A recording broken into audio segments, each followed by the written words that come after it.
Hello, everybody out there. Thank you for being here. We appreciate you being here.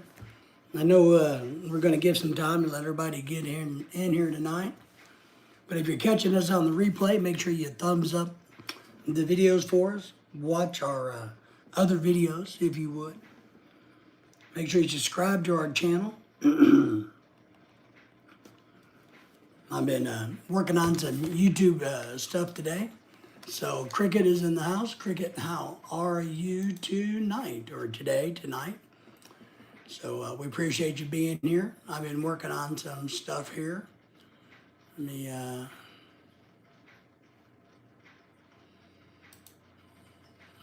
so how are you doing, Cricket?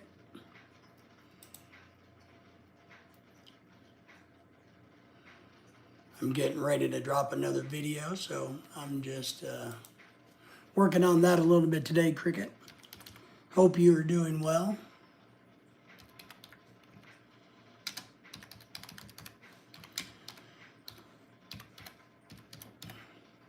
You doing good? All right.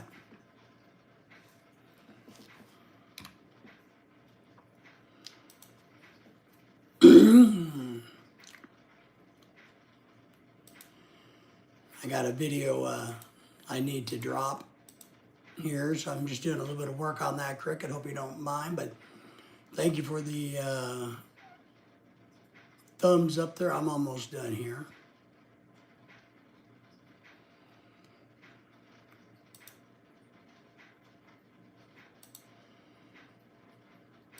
All right.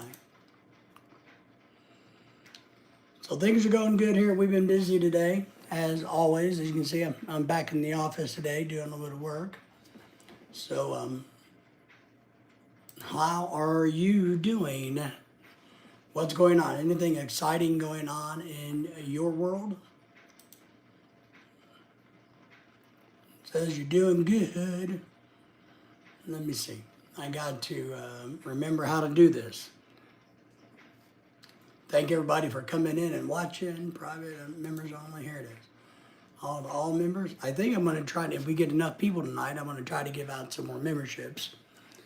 SB Clips in the house. Thank you for being here. How are you doing?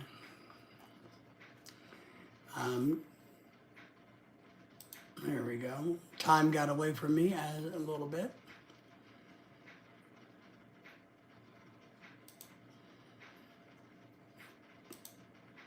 All right, that's good enough. Yeah, well, maybe we'll do it today. What do you think? Should we do it today? You're my favorite YouTuber. Well, thank you. I will. I know that I am undeserving of that compliment, but I will be happy to take it today. But yes, I know I am undeserving of being. There's so many other people out there that do a good job, and I just hope I can entertain, educate, and have some fun. So how are you doing, SB Clips? What's going on in your part of the world? Hello, all of you from JLU, Jesus loves you. And says hello to you all. Now,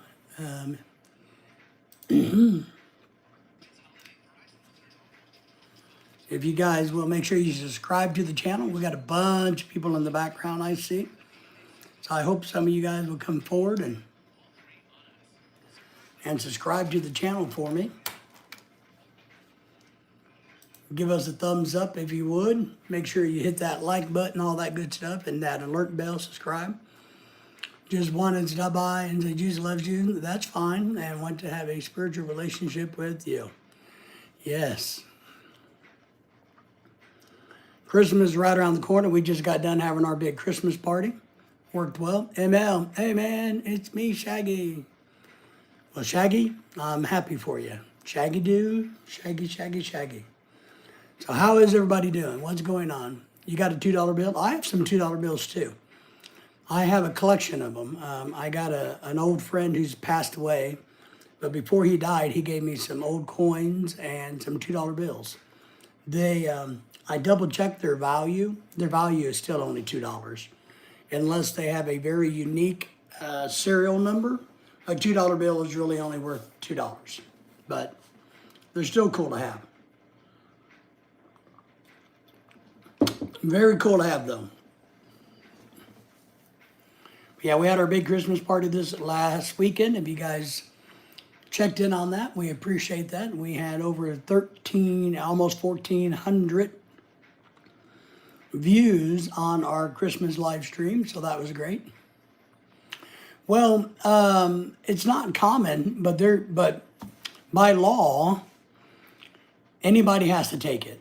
So it's legal tender in the United States, and but by law you can use them. But yeah, a lot of people don't use them; they collect them.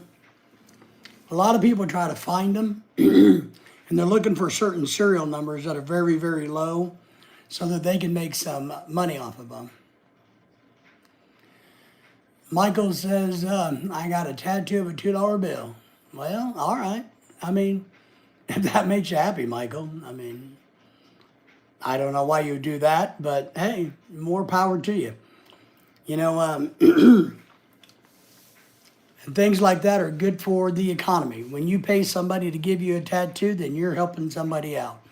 So I appreciate you doing that, Michael. That's a good thing to do. When you help a small business person grow their channel, grow their studio, however you help is a good thing. So that's good. I'm very happy for you, Michael. So because we need to support small channels, small businesses. Joseph Jones, I just stopped by to say hi and bye to you at the chat. Don't forget to have a like. Thank you, Joseph. We appreciate that. And thank you, everybody. Thank you for reminding them to like, subscribe, and share to the channel. So thank you for that, Joseph. Drive-by liking, as we call it. But that's good. So I think it's important, you know, to support small businesses, small channels is one thing that we do. If you have a YouTube channel and you want us to shout it out for you, then we can do that without question. We're happy to do that. You got to do the work on your channel. You got to put the time in. I have a lot of friends that have YouTube channels, and they start them thinking, hey, it's going to be easy, but it's a lot of work, a lot of time and effort. Some channels are more successful and better than others. So I appreciate everybody that takes the time out of their day to come and watch mine. So it's a good thing. It's a good thing. I haven't watched the news today. I really don't know what's been going on in the news. And it's cold here. Well, it's in the 50s here. I don't know how your weather is. It's raining. It's rained the other day, and it's not raining, but it's really cloudy and overcast. So the barometric pressure is bothering, you know, sinuses and allergies and old people alike here. So, but I see we got a lot of people in the background. I thank you for all of that. Let me ask I want to know what everybody's Christmas wish is this year so that I can start working on it. If you got a Christmas wish, let me know. I'll put it on my letter to Santa and see what Santa can do for you. We are working on some charity programs. We have the Rice for Life for the Philippines. If you want to donate any money to that, my PayPal link is pinned at the top of the chat. All of that money will go to buy rice for the poorest families in the Philippines for New Year. Galactic Gaming, I wish my business to keep growing. Me too, man. I need 400 more subscribers to get to my goal that I had set by the end of January. So that gives me 6 weeks to get 400 subscribers. That's going to be a little tough, and I understand that. But as I said last night, a goal is something that needs to be difficult to achieve, but achievable. Otherwise, if you can achieve it easily, then it's just a task that you have to get done. So I'm hoping your business and my business grow. I guess Michael's taking a nap. I don't know why you would tell us that you're taking a nap, but go ahead and take a nap if you like, Michael. You know, that's one of the great things you can do in life. I think you can do it. You're putting time in all the time. I do. Do you remember what I told you? What I do? Well, Michael, you know I got a squishy brain from Galactic Gaming. You know I got a kind of a squishy brain. So refresh me on what you told me to do. Because I probably wrote it down. I write a lot of notes when people tell me stuff. And but refresh me and I'll write it down again. Because I'm happy for advice. And we're doing good. I mean, our numbers are up. Oh, TikTok, yeah. Instagram and TikTok, I work on that some. We don't seem to be doing too well on TikTok and Instagram and X, but I do have them. I'm working on those, and we're doing that. We're networking better with other channels. I've got a lot of bigger channels that are reaching out to me now. I'll hint about one. No, I meant I'll give you a hint about what I do. The hint is TikTok. Do you work on clocks? Do you work on clocks, my friend? Filipino Bai in the province's house. Good morning to all. Hello to you, Bai. How you been doing, Bai? How are things going in your channel and your world? What's going on in the Philippines? A lot of questions I have for everybody. Galactic Gaming is testing my memory today, so sell watches. Oh, that's right, you're the watch guy. Yes, Galactic, I remember that crap now. You and I, yeah. I remember now. I love watch guys. So you just got to remind me of that because when I see your handle, Galactic Gaming, I don't think of watches. So I just gave away a beautiful brand new men's watch at our Christmas party. We raffled it off to raise money so that we could buy rice for poor families in the Philippines. Now, I don't have any fossils. I have some Invictas. I have some wood watches like True Wood. Some Seikos. I got a bunch of watches in my used ones in my back closet here. I got a bunch of used ones back here. Then I got in my collection. I only got about 4 or 5 in my collection because I'm kind of picky about my personal ones. But I love watches. I watched your live stream party. Good. Thank you for timing in on that. Yeah, Henry was actually here. He was actually here. He came and joined the party. So we're happy to have some of our other visitors come. But we, Galactic Gaming, I'll tell you, and until Bai might know this because she watched, but we actually gave away a beautiful men's watch as a raffle ticket. What happened was, we're raising money so that we can buy rice for families in the Philippines, right? And my wife came up with the concept, why don't we do a raffle at our Christmas party with all the people that's coming? And we raised a good amount of money, I'm very happy to say.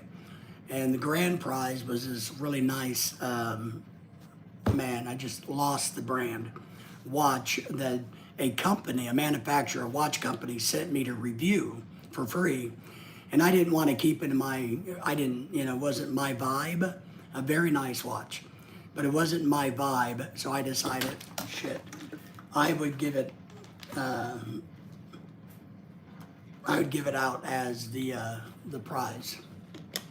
Yes, it was a Seiko, nice man. I saw Hugo Boss and Armani. Yes, I remember that. I like the Seikos. I like the Japanese stuff too. A lot of fun buy it was. I just spilled some water. We had a lot of good Filipino food.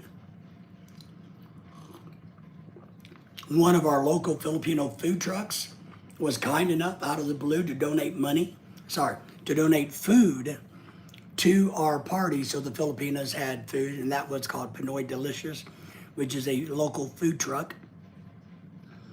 And then we had a lot of door prizes. Lorelai played a lot of games, as you saw, and we gave away a lot of prizes.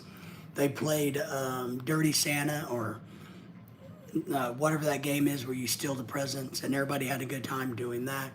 A lot of karaoke, a lot of singing. My live stream is non-monetized, so we're not making anything off of the replay for sure.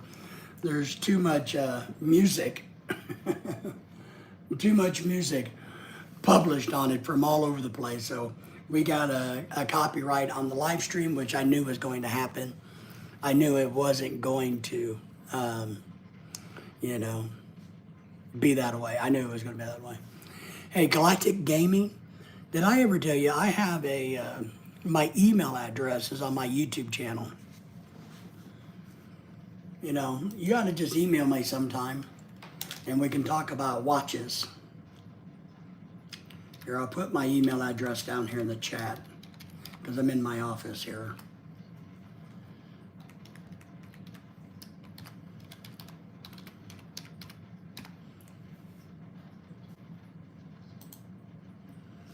But yeah, Henry was here. He seemed to have an okay time. He's kind of a laid-back guy. Doesn't really, we try to get him to karaoke and have fun with the people here, but he was happy just kind of sitting around shooting the shit. So, but yeah, it was a good party. A lot of people attended. But we had almost 1,400 views on that live stream, which I was very tickled with. We had a lot of our regulars come in and compliment the girls for their karaoke and their singing abilities. So I know the girls felt really good about that. So that was nice of them. We didn't have any lumpia this time. I was really disappointed that nobody brought lumpia. That's kind of my favorite thing is the lumpia, but nobody brought any. So I didn't get to have any lumpia at the party. So that was a little disappointing, but that's all right. Hang on, I'll be right back. I gotta, no, stay, Daisy, stay.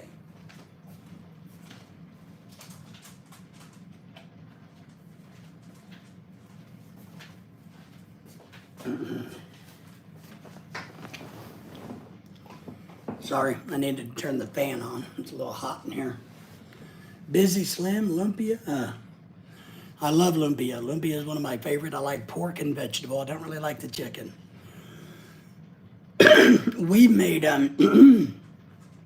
shrimp lumpia, and we made crab lumpia before.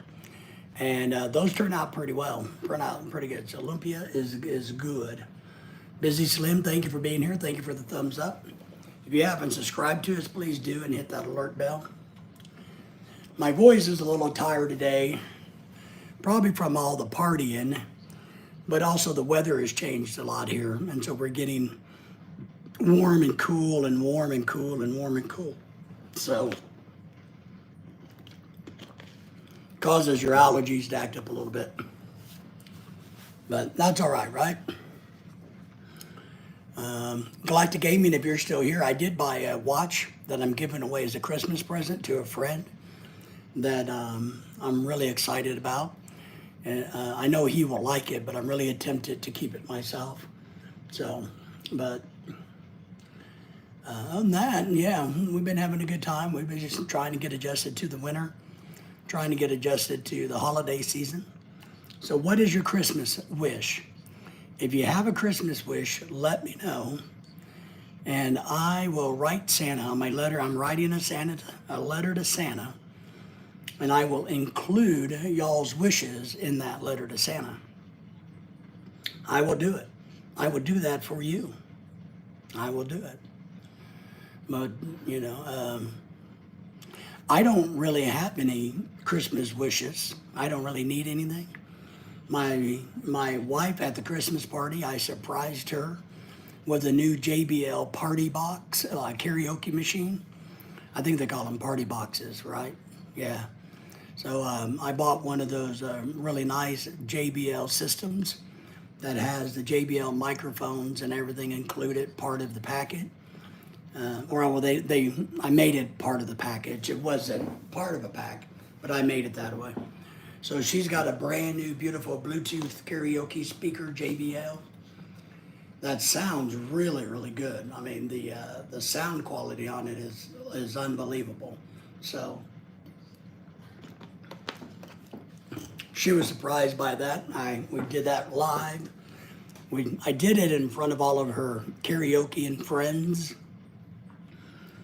because I wanted her karaoke and friends to be a little jealous of what my wife got. You know how girls are. They whether they say no, I don't, yeah, they do. They like to be the center of attention. And so I wanted to make sure that at her Christmas party, she was able to be the center of attention by getting a really nice Christmas gift.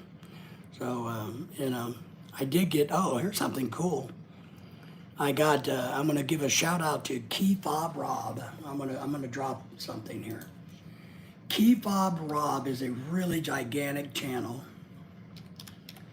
I want to drop his thing here.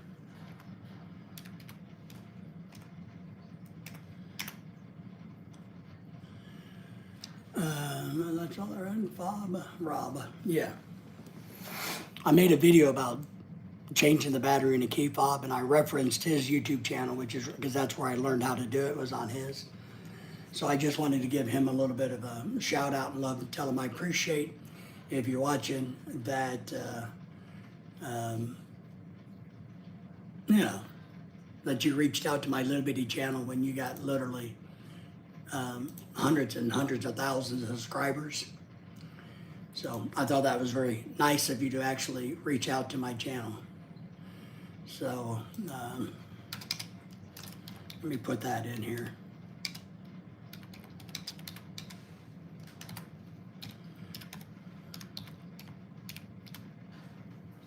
And there he goes. Well, he has 58,000 subscribers. I consider that a really big channel. And I appreciate him checking in with our channel. So keep Bob Rob, I linked you again. I just want to say we appreciate you. Let me do this correctly. All right. Because I think it's important. PA Outdoors couple chat. Oh, I got to find you real quick. PA. I was going to ask you last night. PA, thank you for being here, by the way. I hope your birthday celebration went well. I got a feeling from talking to Anyfin it did. But I need to pull your channel up while I'm in my office here. Because I was going to ask you, but I think you passed out. Man, I can't even type this today. I wanted to ask about your camping trip.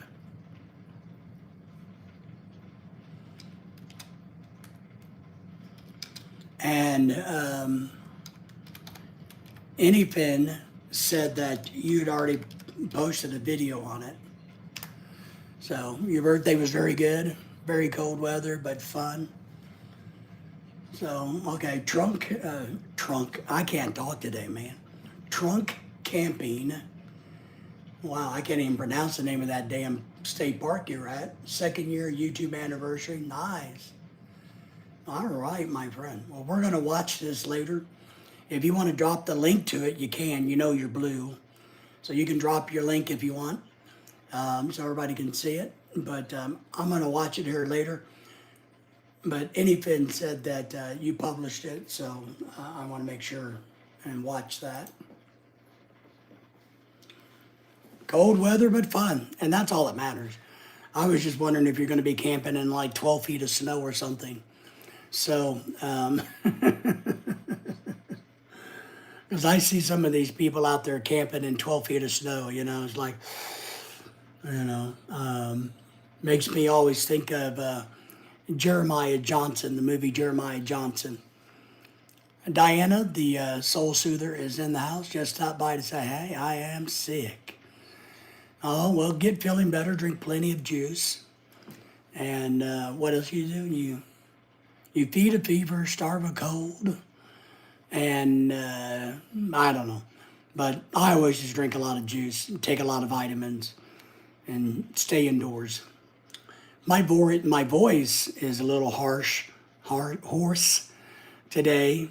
I'm not sick, but the weather's changed so damn much that the sinuses and allergies have messed up my singing voice. But Diana, we hope you get feeling better. We hoped, but it was just cold. But yeah, that outdoor camping stuff. I don't know if you've ever seen the movie Jeremiah Johnson with Robert Redford, one of my favorite all-time movies in the whole entire world. Anytime I can watch it, I watch it. Yeah, well, we don't want you to be sick, Diana, So just do the best you can with it. And remember, it's not a sign. Here's what my wife tells me.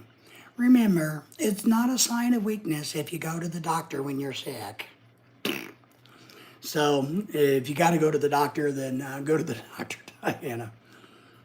But Jeremiah Johnson, Robert Redford, love the movie.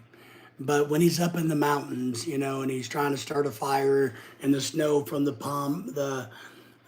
pine tree falls onto the fire, and finally figures out how you can kind of live at the base of a tree and stuff. It's just cool. That's what I think about this winter outdoor camping.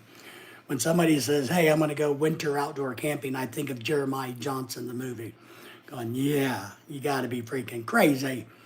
To go, sleep in snow. And when they dug the hole in the ground and they put the coals and, from the fire, you lay the coals in the dirt and you put the dirt back over it and you lay there. And, that's what I think about when people says, "I'm going to go winter camping."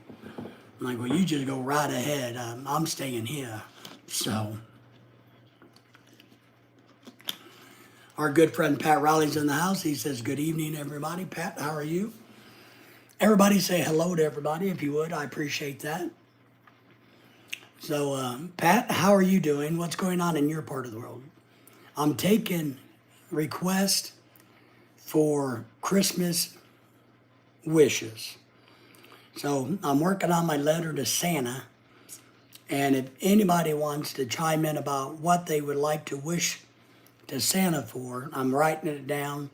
And I'm going to add it to my letter that's going to go straight to the big guy. So if anybody has a Christmas wish. Pat says they're doing good. Nice, nice. So what else is going on in your world, Pat? I mean, have you been busy? I've been on Christian Filipino Still Searching, Brother David. All right.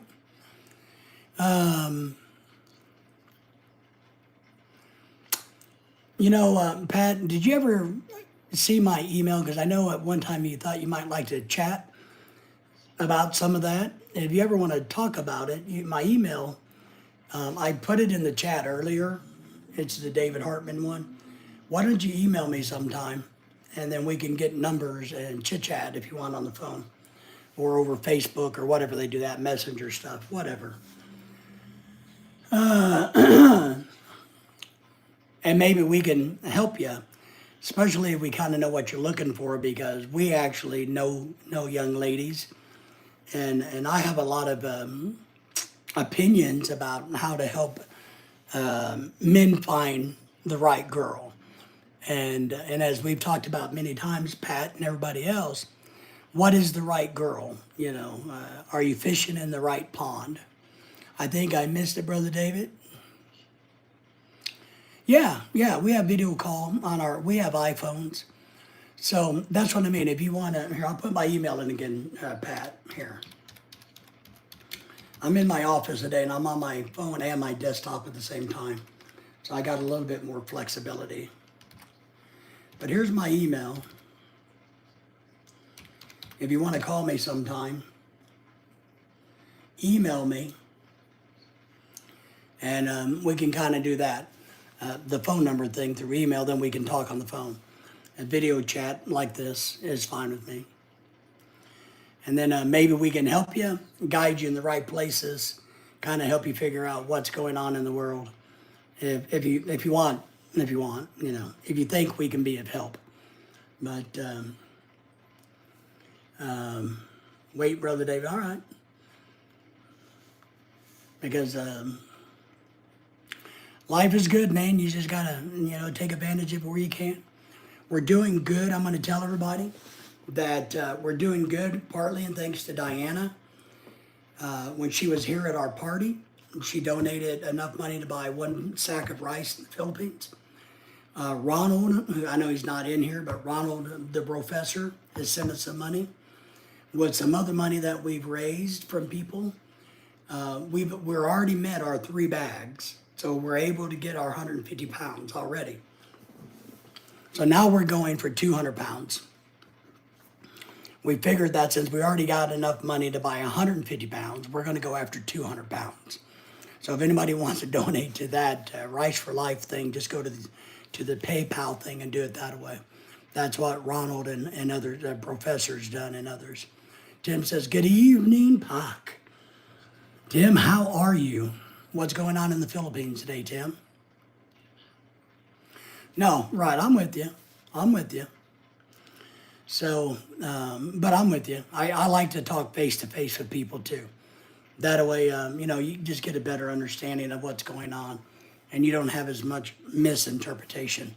So, Pat, I'm good at that, but just email me sometime and we can talk during the day or something. Take that down, brother.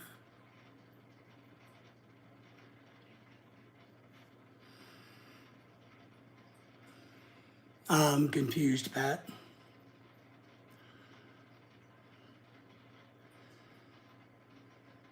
Okay. But all right, Pat, I'm kind of confused. Do you need me to do something? Take that down, Brother David. I am not good today. I have to go see a cardiologist and shit. Well, Tim, that is not good, Are you, obviously, if you're going to go see a cardiologist, are you, some of us on this YouTube world are unfortunately experts when it comes to our heart disease. So, have you been pre-diagnosed with something, Tim, or is this all brand new? I hope it's all brand. Oh, you sent me. Okay, I'll look at it when I can. Since I'm doing this, I can't really look at it, Pat. But all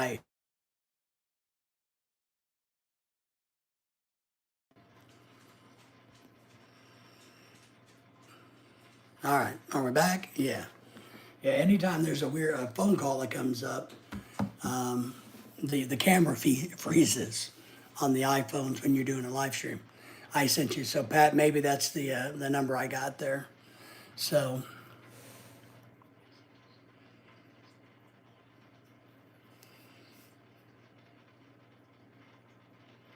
okay, the Facebook, okay. I'll check it out. No, I will, Pat. We'll get it worked out.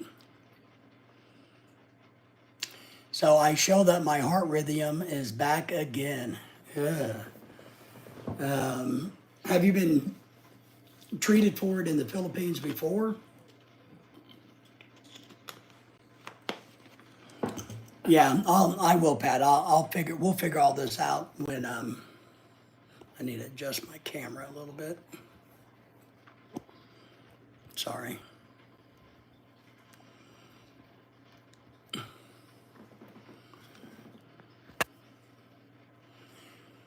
Yeah, so that's not good, Tim. I will. As soon as I can, I will. When I get off of here later tonight, I'll try to do it, okay, Pat? I'll try to send you a message. Maybe we can talk during the day tomorrow or the next day or something. So, Tim, how long I guess I got a lot of questions. Like, how long have you had it? Have you been diagnosed with it in the Philippines before? I know you're in the Philippines, obviously, you're dealing with it there. Do you want to come back to the U.S. and have it evaluated? Oh, and it cleared up. Okay, oh, that's interesting. Okay, wow. 5 or 6 years ago, treated about 5 or 6 years ago, and it cleared up. Did they know what the cause was back then? You know, do they know what the cause was? I take time slowing the internet. That's all right, buddy. That's all right, Pat. Yeah, this year, or this coming year, I had to replace my defibrillator. So I'm kind of just sitting back waiting for it to start beeping and letting me know that I got to replace it. So, can I ask Tim, how do you know it's back and how does it make you feel? I mean, what's happening was not identified, but I'm just curious, how does it make you feel? You know, I mean, does it make you feel weak and tired, or you can just feel it, or what, you know? I'm just curious about that because, you know, a lot of us who have heart conditions, we kind of, you know, you know what I mean. We go through a lot with our bad hearts. And I've been suffering mine for years. And I hope mine, no cause, yeah. I hope my heart will kind of stick it out, you know. So I'm not too worried about changing my pacemaker. The only thing I'm concerned about with that is, hang on, I got to do something. There we go. The only thing I'm really concerned about with changing my pacemaker out is I'd like to have it done here at the doctor that I had the original one put in. But if we move to Alabama before then I'll have to have it done in Alabama. Okay.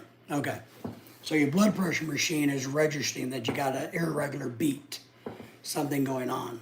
Yes. That's one of the things happens to me, Tim, is I have what they call a left bundle branch block, which is basically a screwed up electrical impulse in my heart.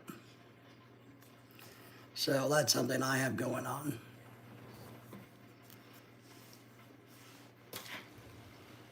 That's all part of my drama, I guess, with my heart, part of mine.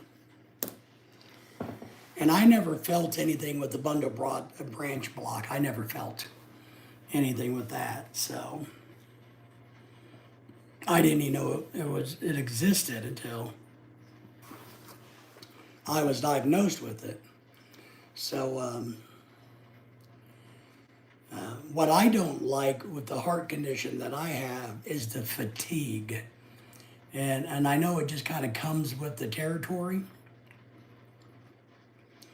But I hate the chronic fatigue is what I hate. I mean, I really do. I don't like the chronic fatigue. And I know that when I overdo it, it kind of feels like you could blow your heart out, like your heart could blow up. So I don't pass out anymore because the defibrillator keeps everything blood flowing. But there's a lot of times if I overdo it, carrying something heavy is what does it for me, then I struggle. I struggle carrying heavy things. And I could walk further with the fatigue that I have if my legs were in better shape. If I didn't have so much neuropathy in the legs, then I think I could be much healthier if I could walk further. Because if I take it slow and easy, then my heart is steady. Yeah, I'm with you. I mean, I couldn't tell you how many heart-related, heart and lungs that I've had to deal with over the years. You know, so much so that I'm kind of that point where, you know, there's really, from the heart doctor standpoint, there's nothing more they can do, right? Except for the pacemaker. I take the medicine. It's, what are you going to do? So there's really no reason. I only go back to, and my doctors are good about this, Tim. I've got it set up to where I go back once a year now for the heart, and I go back once a year for my lungs. Now I go back for my kidneys every 3 months, but I go back for my heart and lungs once a year now. And because there's nothing more that anything can be done, right? So, the doctors are all on board with, and why do it? Why go? Why waste the money? There's, which I'm appreciative of because, you know, I don't know how much they are in the Philippines, but running all that lab work and all that test in America, even with insurance, I mean, is not good, Tim. Okay, so you just have to get a referral for the cardiologist. Okay, nice. And do you feel like you have a good one where you're at there in the Philippines? Because that's one thing I always was stressing over in the Philippines. With all the stress we went through with the Typhoon Odette and all of that stuff, I was always just kind of going, well, gee, I wonder, you know, I wonder if I need a heart doctor, if I can find one that, you know, and I'm not picking on the Philippines. I think the Philippines does have really good doctors. I do think they do have. But, when you're used to Western medicine, Pat says, health insurance is hard sometimes trying to get the teeth fixed. Yes. Even with Medicaid or Medicare, dental is a side additive or a side, shit, I can't remember what they call it, but it's a side insurance. And they usually have a high deductible and they barely cover anything. I know I have a vision rider or vision coverage. And they give me like $1,000 a year to spend, no, I'm sorry, like $300 a year to spend on glasses. You can't buy a pair of glasses for $300. So, Tim says it's $6K per set of lab work every month. I don't remember the prices of the medicine. Damn. So, $100, $120 a month plus the meds. We older people work all our lives. It surely is hard. Well, Pat, I don't know who you mean by older people, but some of us are still spring chickens. We just have the bodies of old men, So I'm still a spring chicken. But you're right. I tell people that getting old is not easy. Living with chronic illness is the worst thing you can do. And the sad thing is, we're smarter. And old people are the smart people, but we're also the people that are in the worst shape. So that's one thing. As I've said before, it has not escaped me that I'm an old person now, because when I look around at all the people that I was growing up with, grandparents, parents, brothers, sisters, they're dead, and I'm standing, and I'm kind of, we are wise. Well, Pat, at least in my case, I pretend I'm wise, and I like to pretend I am. It's positive reinforcement. I keep telling myself, I am wise, I am wise. Then I ask myself, but if I am so wise, why do I do so many stupid things? Tim says, a spring chicken that has sprung. Yes. And, we got invited to go out of town for New Year's. I haven't even told my wife yet, but, I don't think we're going to do it. I think we're going to stay home. We got invited to go to a nice thing, but I think I'm tired already this winter, so I think we're not going to travel much. And our dogs are roughed up this year. We've had a bad year, to be honest. I'll tell you guys, financially, this has probably been our worst year ever. Ever. We are down financially so much money this year. You just would, it would shock people how much money we've spent on medical bills for ourselves and our dogs. So even the dogs, their medical bills are about $12,000 out of pocket, no insurance. And then of course, Lorelai and I both have had medical stuff done this year, so it's been an expensive medical year for us. That's for sure. I'm thinking about cheating on my taxes and say that, claim that $12,000 from my dogs for myself. I think I would have to stop the gym until I get a clearance from the doctor. I would.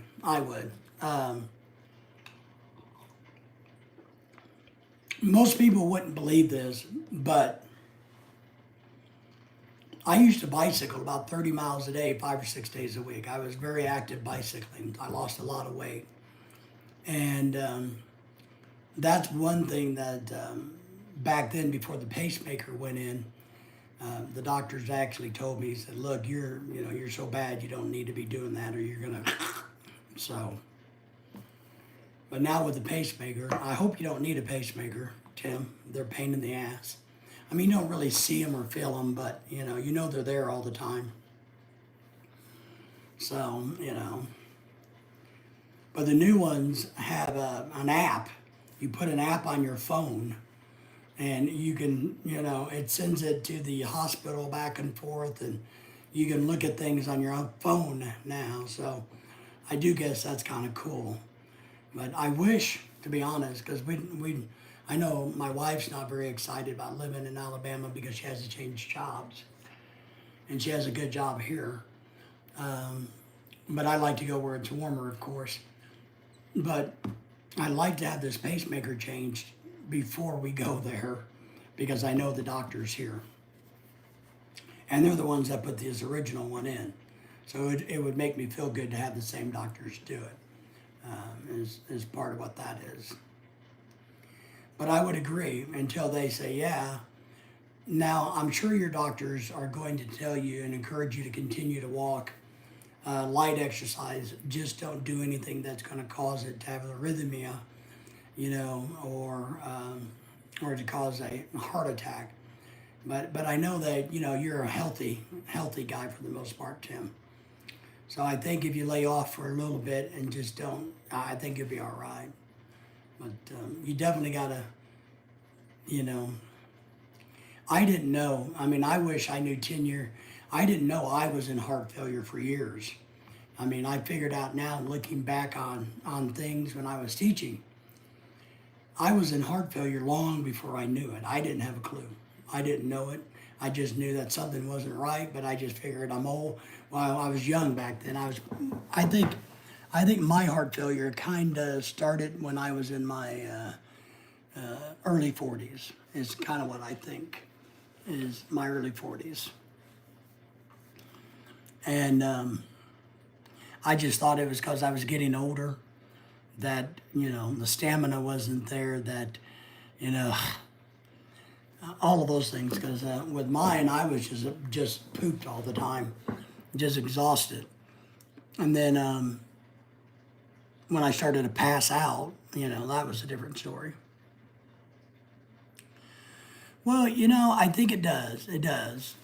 We, my mother, who was French Cajun from Louisiana, she died of cancer and lung failure. She was a smoker, but she had heart disease. My dad didn't have any heart disease, but my sister had heart disease. She did. My alcoholic brother didn't have any problems with his heart, but, so I'm sure it does. It does. I think I got another sister that has some heart issues. But the strange thing is, mine for sure seems to be the worst, but it also seems to be the best taken care of, if that makes any sense. I've experienced the worst of it. I'm the only one in the family that's ever been through a coma, definitely. So, and if nobody else has a pacemaker or anything like that. So my heart disease or heart failure is different than what my sisters have. Their heart failure is different. I have what the low ejection fraction rate. No, Dad's dead. He's been dead, God, a long time. Probably 20 years, 15, 20 years. So, no, I got, my mother died when she was 42. I was 6. Yeah, my mom died when I was 6. My dad died at the age of like 67 or something, I don't know. But he was a big smoker and died of cancer. So both parents are dead, and I got 2 siblings that are dead. So, and that's all the biological people I know. I know on my dad's side, they have a lot of health issues on his side from the German side. Passed away in 87. Wow, very young age. My father passed away very young age in 1987. Wow. 1986, 87, 88. Wow. Yeah.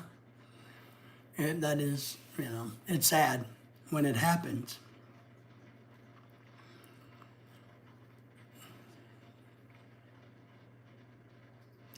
Damn, Tim. My father had 4 heart attacks after my mother died and had 5 bypass surgeries. Shit. Yeah, it is hard. To be honest, I'll tell you guys, just to be honest, my dad's death didn't bother me. It wasn't hard. We weren't close. We weren't close. I'm sure my mother's death when I was 6 was difficult. I remember that, and I'm sure that her dying at my early age like that greatly affected who I am and how I grew up. And I'm sure it didn't make life easy for my dad, raising 6 kids on his own until he got remarried. But I have if you want to know the truth, I have very few fond memories of my father. I have 1 or 2 memories of my mother, period, because like I said, I was 6 years old when she died. I don't think my father committed suicide. Family told me he was murdered. Wow. So have you ever Googled it and looked it up, Pat? Tim says he ended up getting cancer and died from the chemo. Holy shit. Man, that's damn, Tim. Heart attacks, bypass surgeries, cancer, chemo. Holy shit, Tim. What age was your dad, Tim, that all that kind of. One day I will help. One day I will have help on my father's death. Yeah, you will. 64, all right. Yeah, I just didn't know if you ever looked up his death certificate. If you know where he died at, the county he died in, you could just go through the death records and find his death certificate and find out what it says. 36 years old. So Pat, if you're up to that, it's really not that hard to find those. I've done that. I've needed to find death records of people and be able to go to our local county records office, and there it is, boom, And it states the cause of death and stuff like that. Tim says, I just turned 64 in November. So, Tim, how are you feeling about, the fact that your dad was 64 and you just turned 64?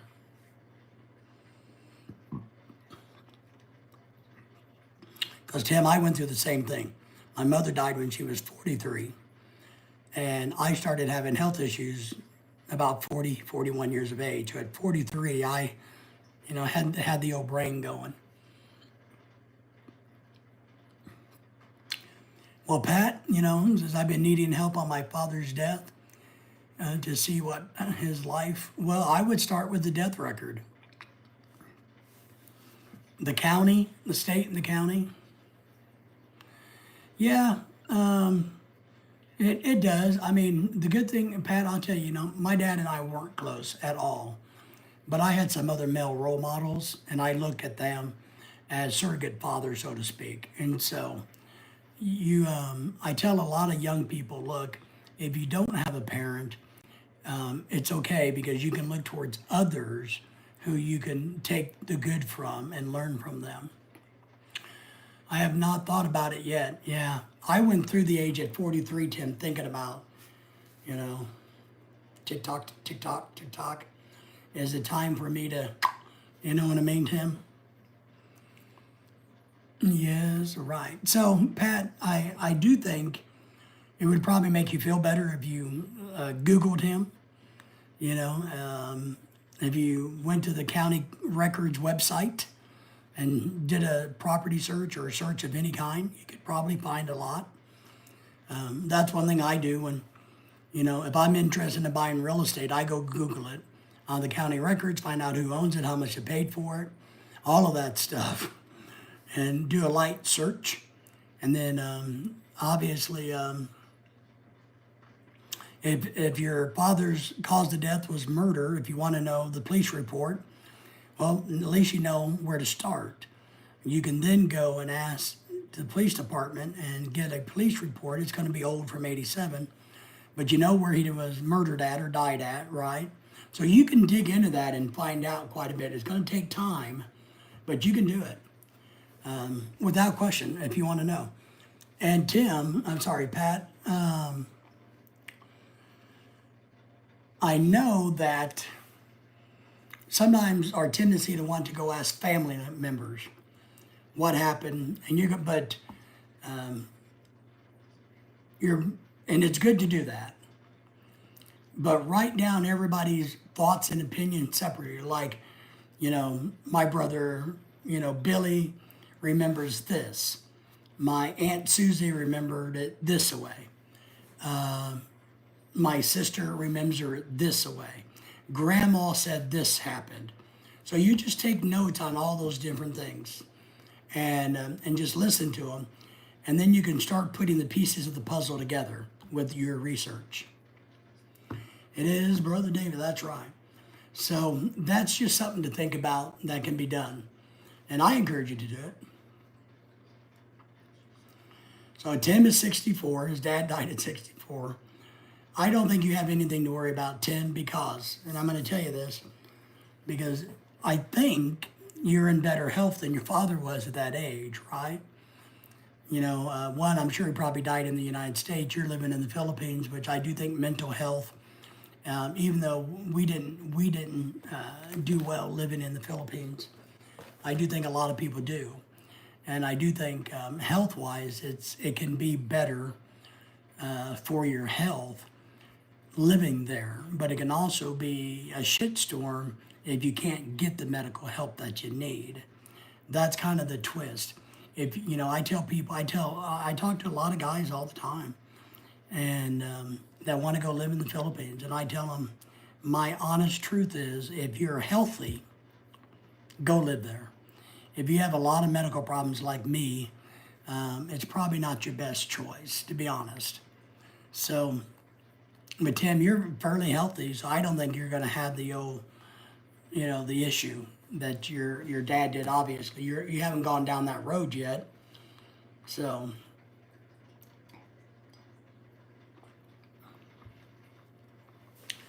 gone to the gym regularly for over 10 years. Well, Tim, here's an interesting thing, and all of you guys can answer this if you think. I read a theory one time about your heart. Way back, I read this theory that there's scientists, medical doctors, who believe that your heart only has so many beats in it. So, and it's different for everybody. So if my heart only has, 1 trillion beats in it, well, you to do the math, and no matter how healthy you are, if you go to the gym or not, if you eat right or not, it doesn't matter. that, I mean, it may affect it negatively, but no matter if you live the cleanest life there is, your heart only has so much life in it. So, and I don't know, I read that. There's a lot of scientists that believe, you can do whatever you want, but your heart is going to give out maybe early, but at some point you're going to run out of beats. So I thought that was an interesting read years ago. You've seen that same report? Okay, all right, good. I don't know if I believe it or not. I mean, I think it makes sense, Tim, but I also think it's kind of, I don't know, farting in the wind. Well, of course, it's kind of it's easy science. Yeah, sure. Your heart only has so many beats in it. Well, of course, it only has so many beats in it. Everything can't live forever. Pat says, I've been thinking, Brother David, the girl I talked to, okay, and the island, I just got out of a relationship from a girl in Negros, Occidental. I broke up with her.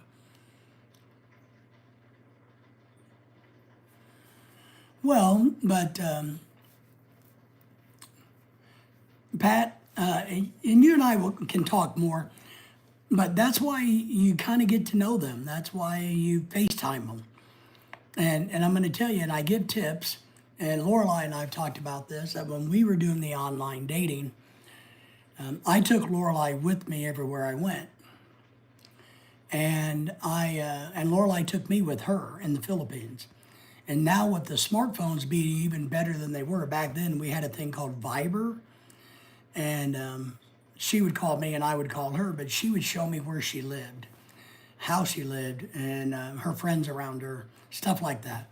And then I did the same. I took her to my office, took her to the classroom, so that you guys in today in the modern world, you can get to know each other virtually.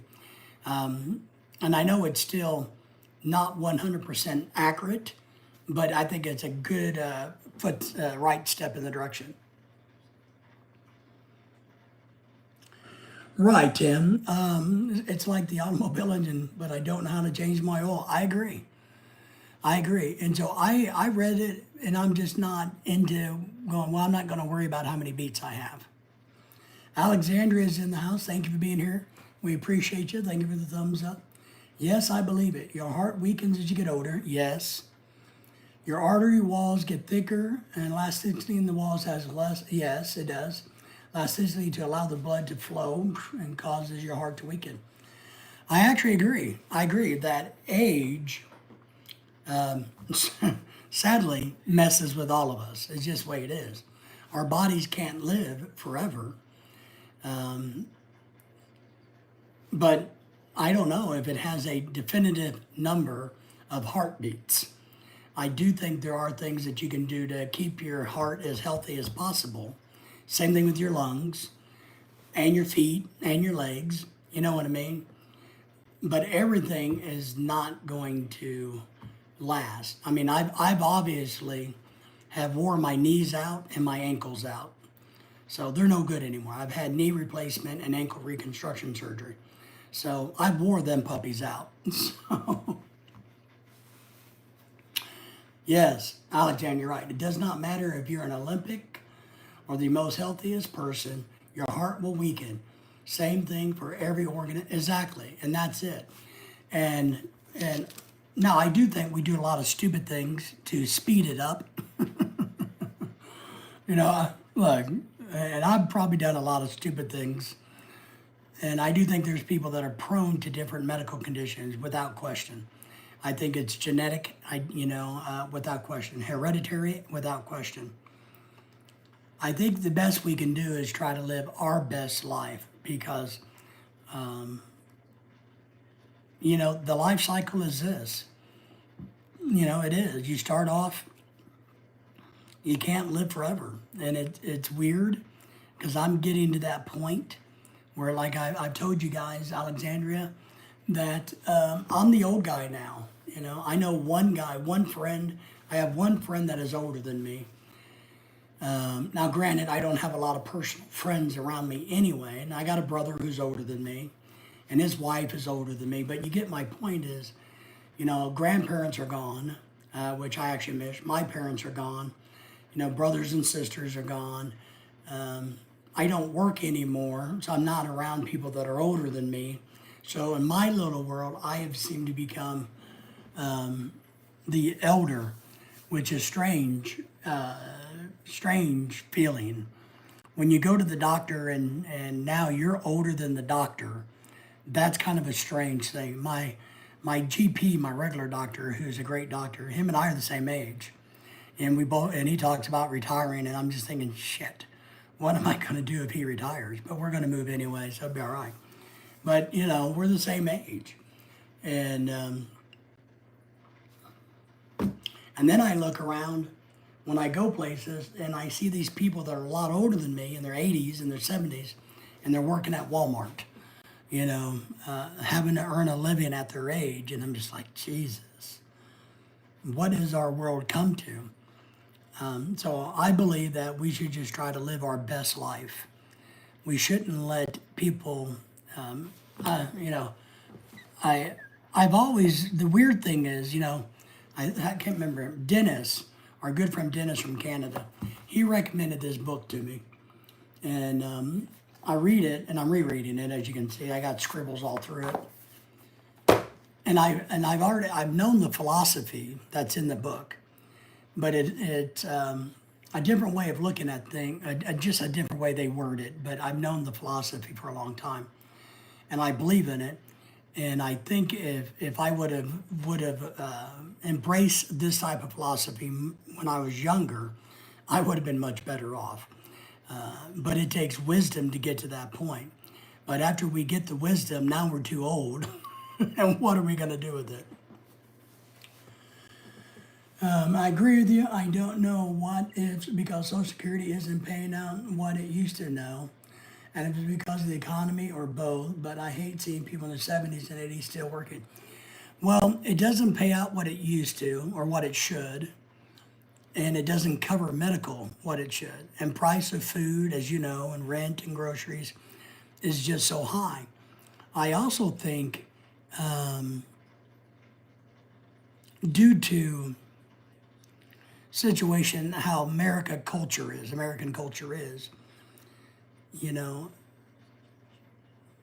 a couple, how to say,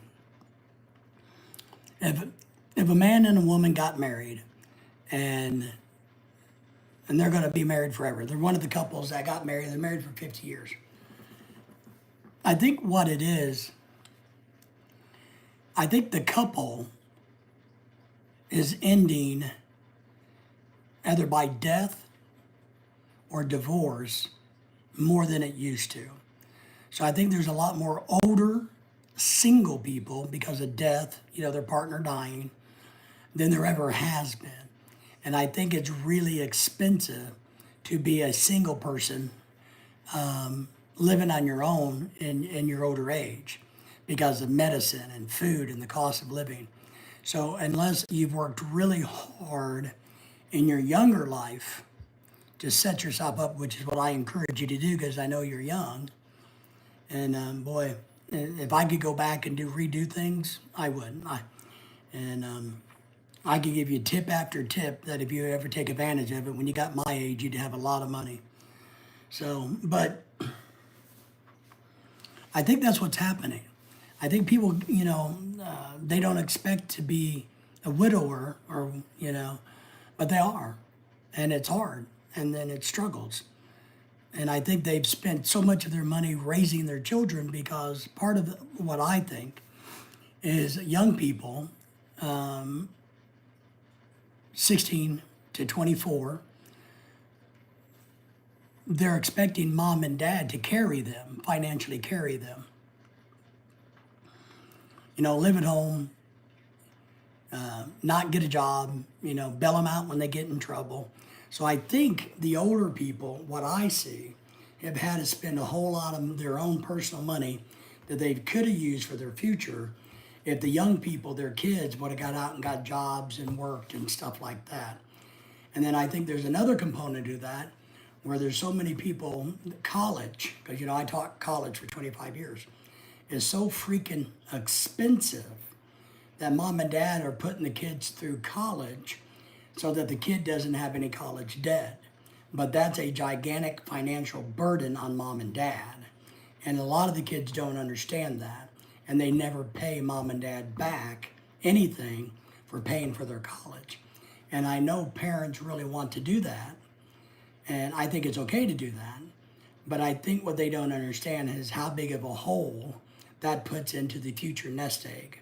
So, because it's not about the immediate $25,000 a year, it's about the compounding of that money throughout the next 30 years that they live, that they're missing $100,000 out of their nest egg. So they're not making any interest off of that. It's not growing.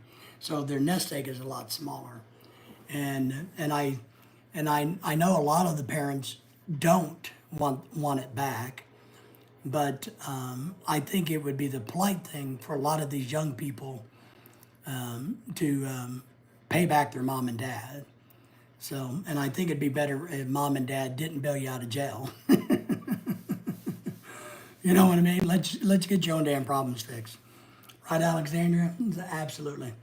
So that's what I think goes on. And because medicine for us old people is expensive, I got to buy one that's going to run me $300. Next month, I'm out. I got to order, and it's going to be a new year.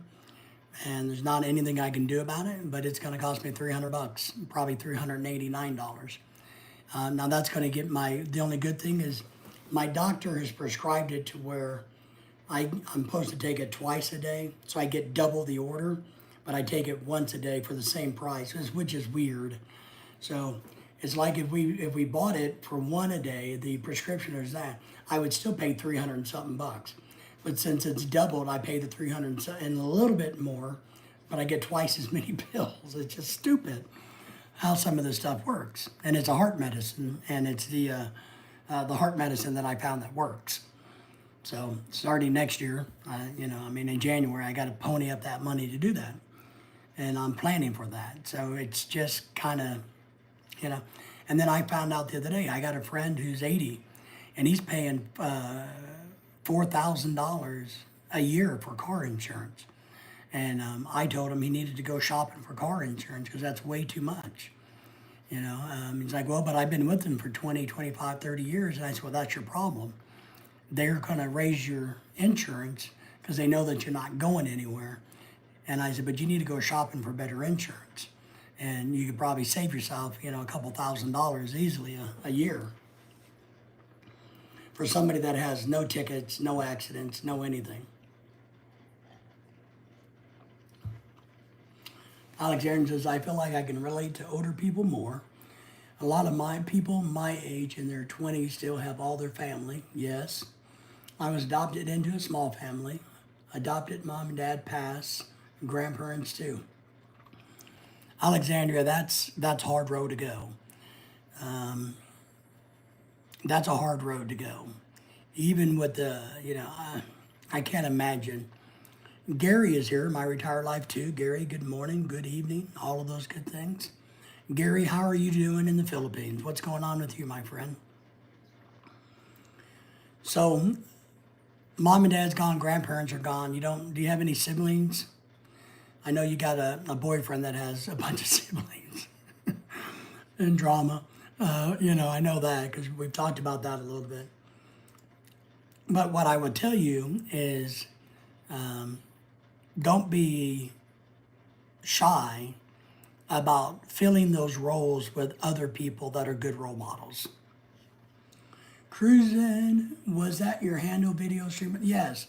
So just so everybody knows, what we do, Pat, is this channel is my main channel, our main channel, Lorelei and I's channel. I created two other channels, Cruising with Pac, Philippine American couple. So PAC stands for, that's why Tim just calls me PAC, for a Philippine American couple.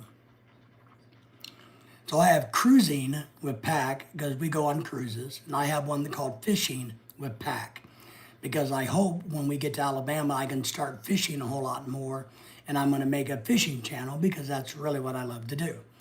So that's what that is. So if you see Cruising or Fishing with PAC, capital PAC, that's me. I'm just in the background of my wife's live streams, helping her out time to time. My siblings also, Pat says, wait a minute, okay. Let me get up here, caught up, sorry. Tim says, when I was in Texas, I moved 3 miles away and my car insurance went down 70%. Yeah, I know. Geographical location's a big issue. Alexandria says, my siblings all split ways due into indifference in my mom's funeral arrangement. Sister took all of my mom's money when she passed. Yeah. Saddest thing is when and I encourage you, even at your young age, to have a trust. If you start acquiring 401ks, stocks, property, put it in a trust. How you want it done, and very important. And I'll tell you guys what I did is we don't even have a will because everything's in Lorelai's name, so it's in both of our names. So when I die, there's no issue. Everything's hers. It's already in her name. She's a co-owner of everything. Pat says, I was confused at first, didn't know where the name. That's all right. That's all right. But that's what we do. And so I get in the background of Lorelai's live streams so that if I need to get a troll or just to give her support or just to, say hi to people, that's what I do. But same here. Alexandria, all these, Pat, I'm sure can tell you horror stories, and Tim and everybody else. Gary, Gary's a good guy, but, he knows through his days of being alive and kicking on this planet, you see the ugly come out at funerals. And I've experienced that and tried my best to stay away from it. Sadly, when I was in a coma and predicted to die, my family's mad at my wife because they think she stole their inheritance, my nieces and nephews. They don't understand they were never getting any money. They were never getting it, never. So when I married Lorelai, they got mad and considered her a gold digger and called her such. And so I don't have anything to do with them. Haven't had anything to do with them years. They called her all kinds of horrible names. I'm not experienced, and Gary says, I have not experienced any ugly. All right. Well, you've been lucky. But I'm laying in a coma dying, and one of my nieces, and Lorelai's only been here a couple years, is trying to get her to give her money, borrow money. I'll pay you back. Yeah, she was trying to, But I've seen that. When my grandmother died when I was a kid, my uncle took care of my grandmother. They lived together. It was his house. And I was shocked that my dad, they wanted to go over, they went over to grandma's house, my uncle's house, and started taking shit. And I told him, I said, that's not your house. That's Ray's house. This guy's name was Ray. He said, that's his house. I'm 18 years old, and I'm telling him, that's not your stuff to take. That's his. He paid all the bills. He bought everything. He owns everything. You don't need to be going in there taking shit. But Gary's been lucky. He says, I have not experienced any ugly. That's good, Gary. I see it and seen it. And when that uncle died a few years ago, I'm in Alabama on vacation, and I lost touch with him for 30 years. And my sister calls me and says, oh, I got to come to Arkansas to take care of Ray's estate. And I'm like, okay. And she's like, well, where are you? What do you want of Ray's? And I told her, I said, I haven't seen that guy in over 30 years. I don't want anything of his. Plus I'm in Alabama on vacation, but I haven't seen this guy in 30 years. He hasn't spoke to me in 30 years. So I don't want anything from him, and I won't be at the funeral. I'm sorry, but you just do you. And then I heard from my other brother that all these other people came out of the woodwork, family members, taking his boat and his fishing stuff and his TVs, just grabbing shit like it was a Black Friday sale, just like, God. Some very cruel people in this world. They are cruel and sad. I believe in karma, I do. I think eventually things will be caught up to you. You know, you can be dealt with. But I thought I was very offended by my niece trying to get money from Lorelai. Very offended after I found out about it. Because I knew my niece would never give her the money back. She thought I was going to die and she was going to get Lorelai to give her some money on a loan and then never pay Lorelai back. And that's how she thought she was going to get her inheritance out of my wife, you know. But we don't talk to them anymore. Brother David, when you have your YouTube channel, get paid for YouTube, have PayPal for your YouTube. All right, so I can explain it to you a little bit, Pat. So on YouTube, how you make money, and we don't, is by people watching your videos. And so once you become monetized, Big John's in the house. Hey, John, Captain America. Everybody say hello to Captain America. Captain America, say hello to everybody. So you got to become monetized, which means you got to have 1,000 subscribers, 4,000 watch hours. You make money by people watching your videos. They got to watch the commercials. So you get paid for every little commercial. But you're talking about a penny per commercial if you're lucky. How people make money is like, for instance, I'm going to tell you this. If you give us a super chat or you buy a sticker, or you give a gift on the bottom of the screen where it has that little dollar sign. Look, I'm gonna give out some memberships right now. Let me do that. I just gave out some memberships. But so when you super chat us, give us $10, like this big green thing popped up. So if somebody gave us money, that would pop up. Emmanuel is in the house. Emmanuel was a gifted one. So, so if you want to super chat me or buy me a sticker, like for $10, I get $7 of that 10. YouTube gets 30% of everything off the top. And then the $7 I have to pay taxes on at the end of the year. Captain America said, hello to John. So that's how that works. If it goes to PayPal's, like we're fundraising for rice right now, right? We're trying to, for the new year, you know, we're looking to buy a bunch of rice for the poor families in the Philippines. And when you go to my PayPal, then YouTube doesn't get anything to do with it. YouTube and PayPal are totally separate, 100%. And I get 100% of what you give on PayPal. So PayPal and YouTube has nothing to do with each other. Alexandria says, my sister was supposed to split my mom's money into thirds between me, her, and my brother. She took it all. Then I decided to buy my mom's trailer. I had to pay both siblings for the share. Yeah, which is sad. You know, it is very sad when my mom's trailer and the property it sits on was in probate real estate court. They made me pay them. So messed up. It is messed up. Because what they could have done was figured out the math and divided up and then minus, you could do it. Because I did it for my grandparents' estate. And then $4,000 for the property. Yeah, I know. And she's probably tickled with her behavior, right? I was over my grandmother's estate, my grandfather's estate for years. And before I took it over when they got older, I paid all their bills. I ran their accounts. I did everything. For years for them, they loaned their children money, right? Different amounts of money. And we used up a lot of their savings, living their life, right?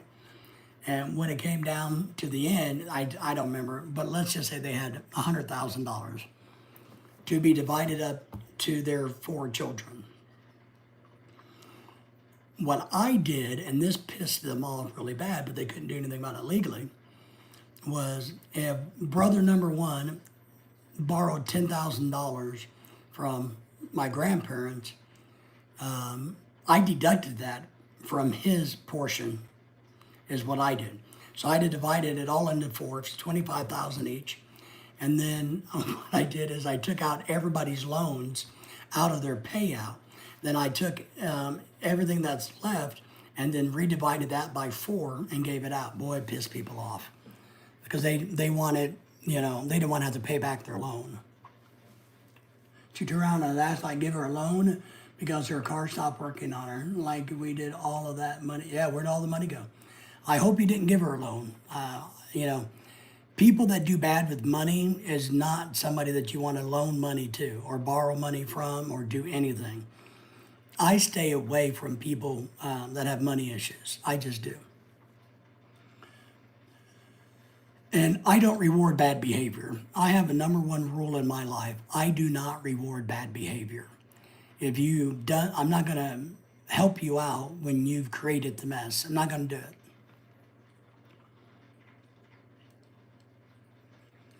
Pat says if we can meet sometime, Brother Dave. Yeah, I'd like to learn. Sure, I'm happy to help out all we can. Gary says to you, Alexandria, I hope you did not loan her any money. That's what I said, right, Gary? I'm still learning today. That's all right, Pat. We're always learning. We can chit-chat on the phone and get you up to speed. I didn't give her any money. I stopped talking to her completely. I don't reward behavior. Good girl. Good girl. Rule number 1, and I tell everybody this. When somebody says, how much money do you make? Don't ever tell them. Somebody says, well, how much money do you have? Don't ever tell them. If they ask, I am poor. I don't have any money. We're short on money. I don't care what's going on. You always say you're broke. Now, we don't have it. You know, come up with reasons. Oh, I'm paying for this medical bill. I'm paying, you know, who cares if it's $100? You tell them it was $10,000. Who gives a shit? You lie to people about your money and because it's nobody's business. Captain America, John says, I would think it's best to make a will out when a person has still got mental conditions, not old so the kids say he was lost in his mind. I agree, but I actually don't think you ought to do a will. I think you ought to do a trust. Because when you do a will goes to probate. A trust does not. A trust is activated and then it's just done. So if you have a house that you want to give to your children in a will, it has to go through probate court, so it takes longer. If I have a trust that you want to give to your kids in a house and a trust, then it automatically, the deed is boom, it's done. My brother did all of the handiwork on this trailer, nice. He did everything wrong, oh God. My brother has been renovating this trailer for a year, redoing everything my brother has done. Well, and I'm gonna tell you, I understand. I got a brother-in-law who's a handyman. Jesus. I will tell you, I'm a big believer.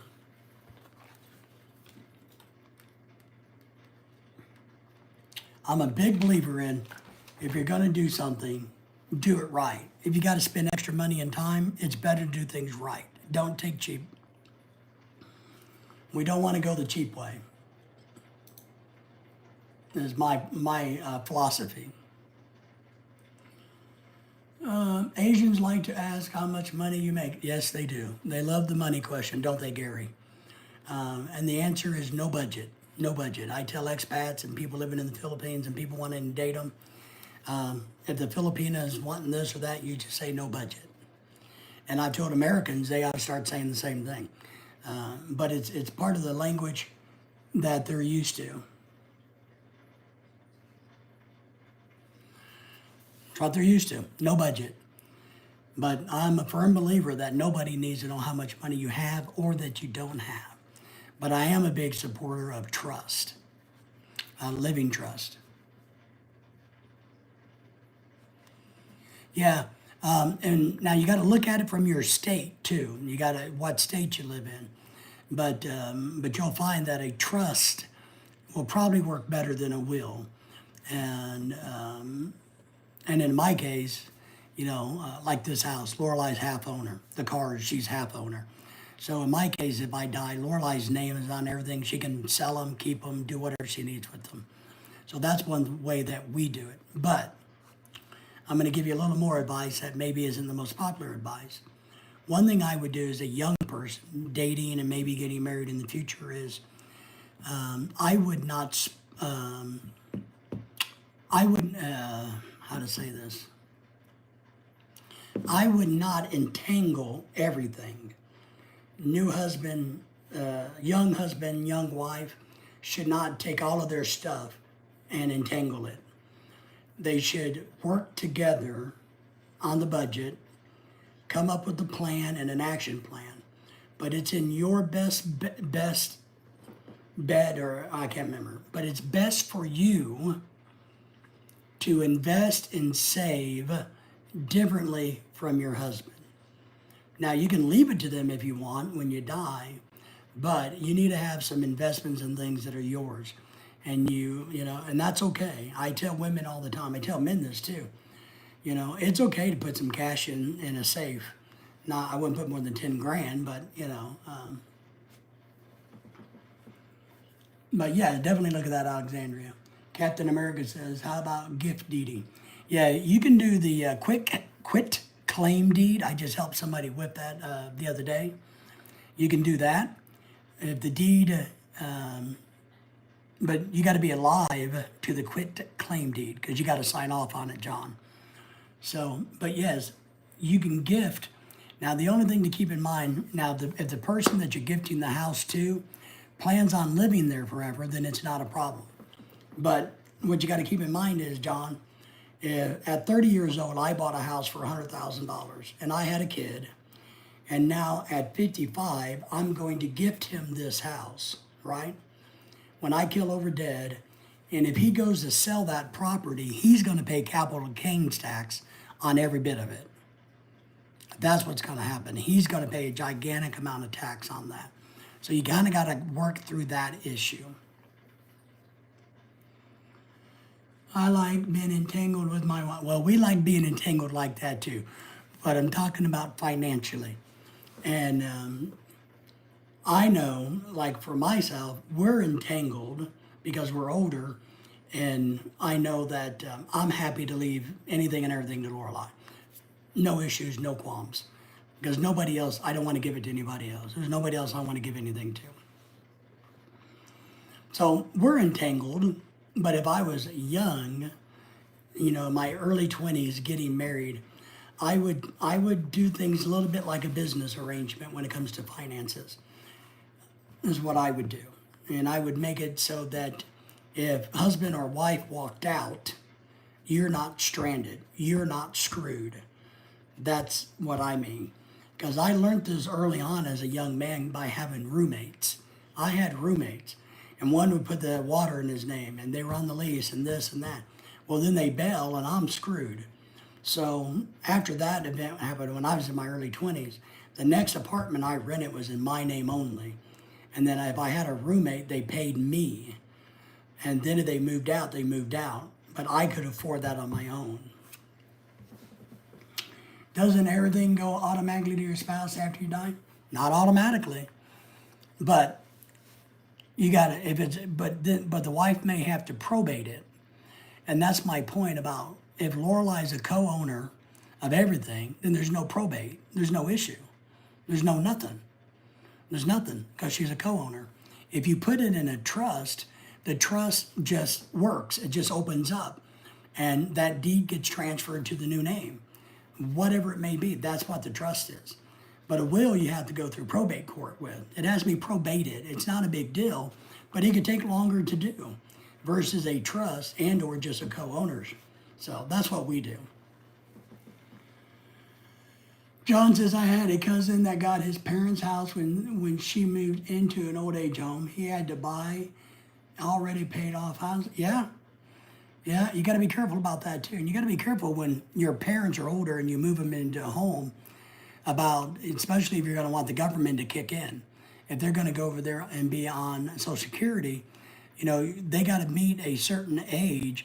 They got to meet a certain dollar amount for 3 years before they're eligible for Social Security to pay for the nursing home, or it has to come out of their money.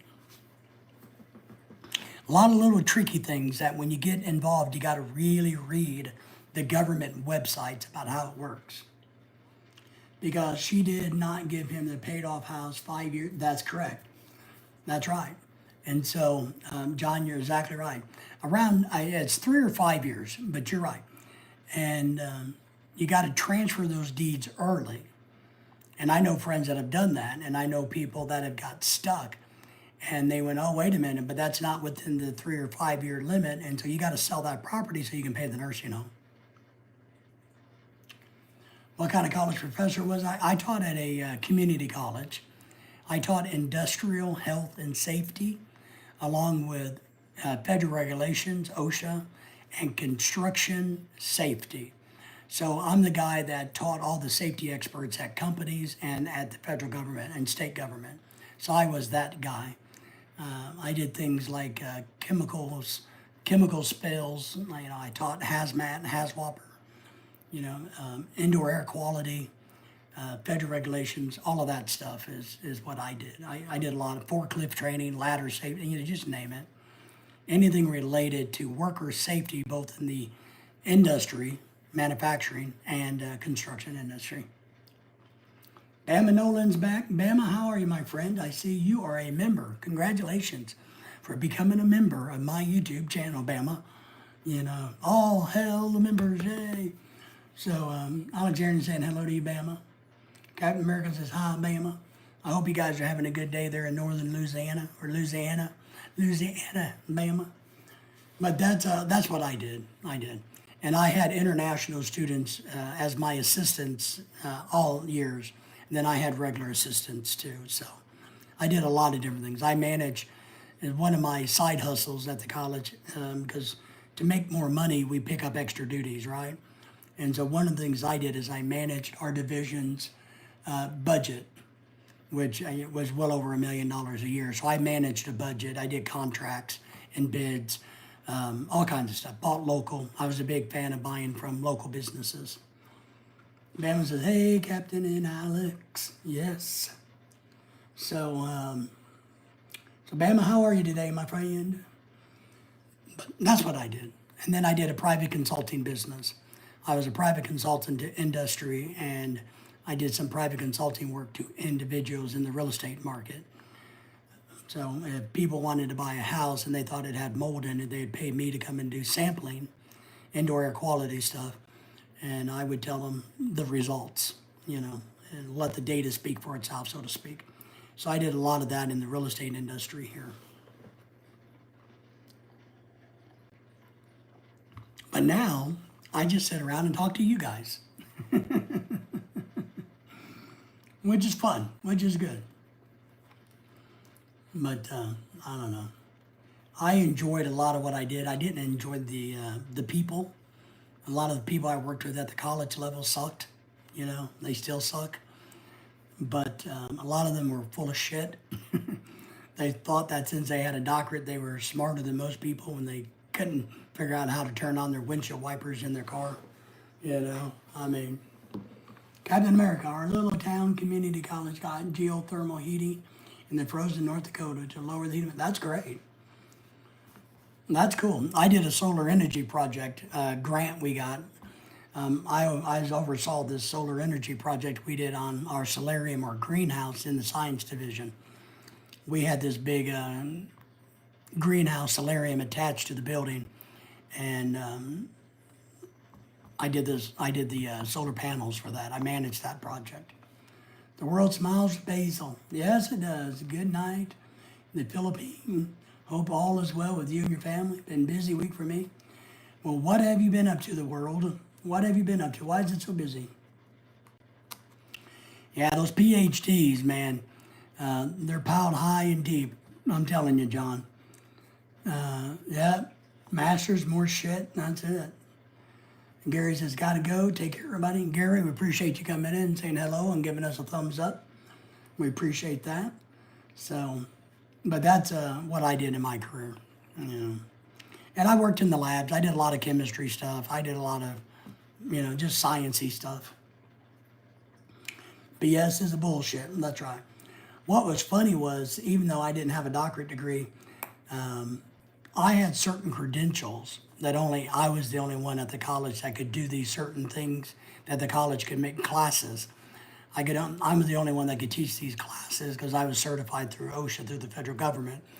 And so I would make money because they would need it done. And the college would get a cut, but I'd get paid extra. Book smart, life stupid. That's it. And I know a lot of them. I agree with you 100%. Don't tell anything. They be pocket watching. Yeah, I like that. They're pocket watching. Yeah, that's why you always tell them I'm poor. I have no money. When no good, no money, low budget, and no budget. And plus, it's truly just not anybody's business what what you do. I listen to people, and I listen to smart people. What I do, and I think I've said this before on live streams, is, and I think this works well. And Alexandria, you're very young. I don't know about the world, how young they are, but I know Captain America's old, and Tim's old, and Gary's old, and but I think the world is a younger person. But here's the key: you need to watch and learn from people that you consider to be successful. If you want to be where somebody is, then you need to see what they did to get there. And a lot of times the best thing you can do is just sit back and listen. I know people that have millions upon millions of dollars, lots of money.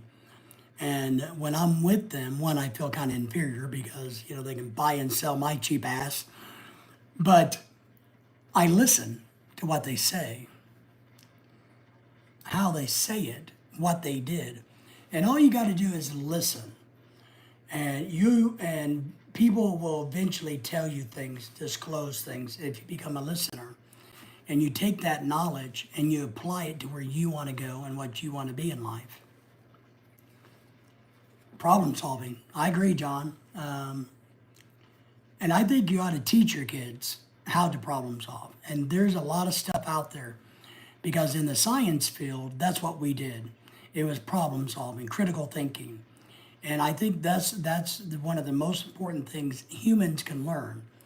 We can't count on our phone to tell us to be the calculator. You need to be able to solve the problem yourself. You need to be able to change your tire. If you get into a situation, this or that, you need to be able to figure out how to get out of it. But the biggest thing about that, John, is this. We got to teach them how, not the details about how to get out of it.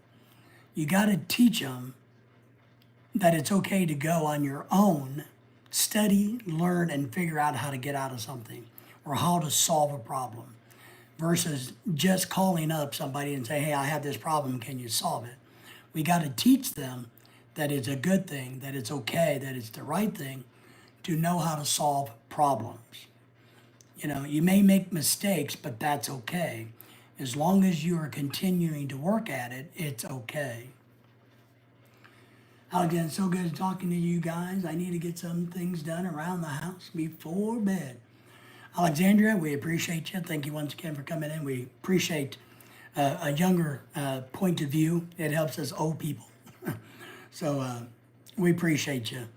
And take care and get some rest. Everybody say goodbye to Alexandria, please.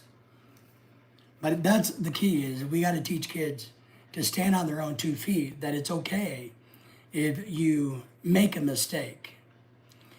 But what I used to tell people is, look, I'm going to do something, even if it's wrong, I'm going to be doing something. And if it's wrong, I'll go back and fix it. But I'm not going to sit here and wait for somebody to solve the problem. I'm going to move forward. And if I screw it up, I screw it up. I'll go back and fix it. But I'm not just going to sit here. Pat says, when I go to the Philippines this summer, I can't walk too far a pace. Airport can't get handicap scooter on the plane. I'll talk to you about that. I can talk to you a little bit about that. Thumbs up on your live. Take care. Thank you, Alexandra.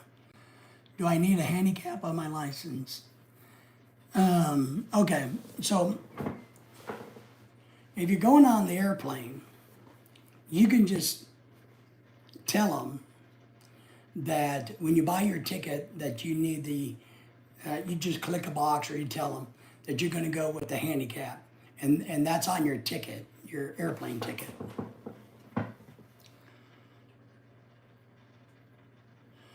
So that's what you got to do there.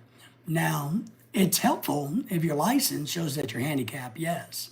I have a handicap placard, and my license shows that I have one.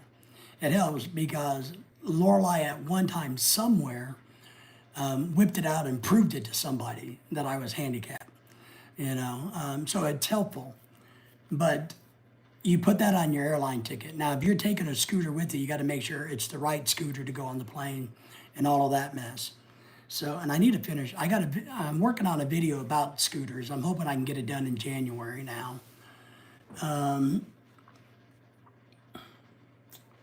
Yes, in order to become handicapped, you just got to have a doctor write you a note so you can go to the DMV and get a handicap placard. I didn't want to do that, but when Lorelei got here, she asked the doctor for me, and the doctor whipped out a piece of paper and signed it, and it's done. The doctors are more than happy to give you one. And so you take that to the DMV, and you can do it right after you get it and get a placard. And then you have a symbol on your license that shows that too, and it's disabled, and it matches your placards. So you're good. That's all you have to do. But yes, you need a doctor's note. But my GP just whipped one out of the drawer and went there, So I'm sure your doctor would be happy to give you one, is my point. All right? And then you fill it out on your ticket, and you won't have any problems from there. Now, I'm going to tell you, taking a scooter around the Philippines can be quite difficult and cumbersome, because it's not like in America where the sidewalks are paved and level. They're paved, but in the Philippines, well, you've been there. It's rough terrain. Rough terrain. We had one in the Philippines and used it at the malls and stuff. And when we did Ubers, we would put it in the Uber and took it around. But it was a lot of work taking that scooter everywhere in the Philippines. It's not like here in America where, you can park a mile from the restaurant and just go down the sidewalk and get there, So hopefully that helps a little bit, Pat, that you get that. So, what else are we talking about? It's all right. And look, one thing I encourage people to do, Pat, and everybody else, is I try to give you my experience, the advice I've experienced personally. And then I tell you to go ahead and go to the government websites and study those and learn those. And we're happy to recommend, the government website, TSA. You can also go to the airlines that you're booking, to make sure that you are set up right on the airplane and all of that. So we all have great advice, but the best advice I can give you is to double check everything I say by going to the government websites and studying it, making notes yourself. Yeah, John, down in Cebu, we had one or two stoplights. We had a couple of stoplights. There's a lot of times people didn't stop, but they had flashing lights. But crosswalks and things are still a struggle there. So riding a scooter, around can be a challenge for sure. Can be a challenge for sure. But I got a video I'm trying to finish up. I got a lot of work to do on it about scooters that I want to get out in January.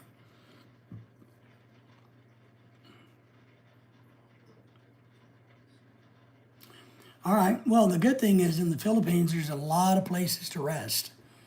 And as I told Carrie a long time ago, when you land at the airport, you get a good taxi and know where you're going. One of the worst things that you can do in the Philippines is not have a plan. You got to have a plan. I was surprised to see guys peeing on the walls in public on the sidewalks. Yeah, that it wasn't surprising to me. It was disgusting. What surprised me was watching them take a shit in public. That was a problem. Sometimes my body won't let. Yeah, I know, Pat. I know. So now you're going to go over in the Philippines this summer. Do you have, and maybe we can talk on the phone about that, but I'll ask you some questions. Do you have a plan? Why are you going? Do you have a girl you're going to do the face to face with so that you can do the K1 visa? All of those things, you know. Landmines for sure. John, yeah, for sure. So, but that's what I think. You got to have a game plan, you know. Is right because you were there about a year. Pat, when was the last time you were there? I thought I remember you telling me that you went there a while back and met a girl, right? And it didn't work, is what I remember you telling me. I'm looking at something, so.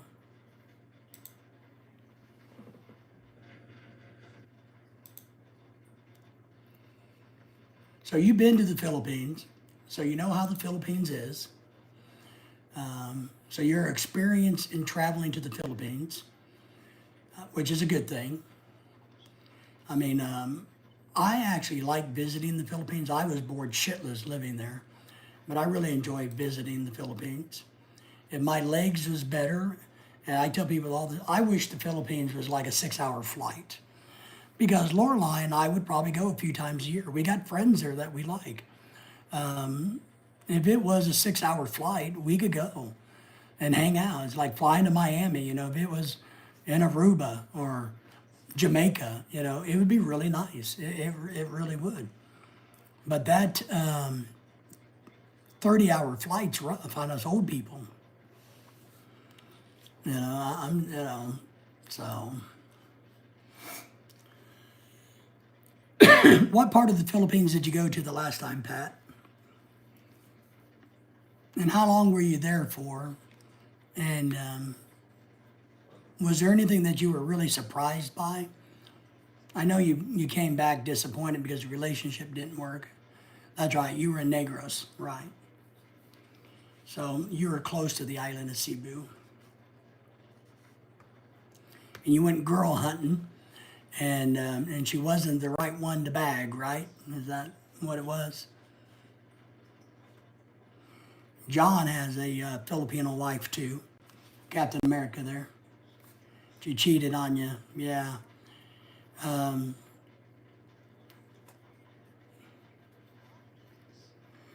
John says, I think most guys go just to play house. Yeah.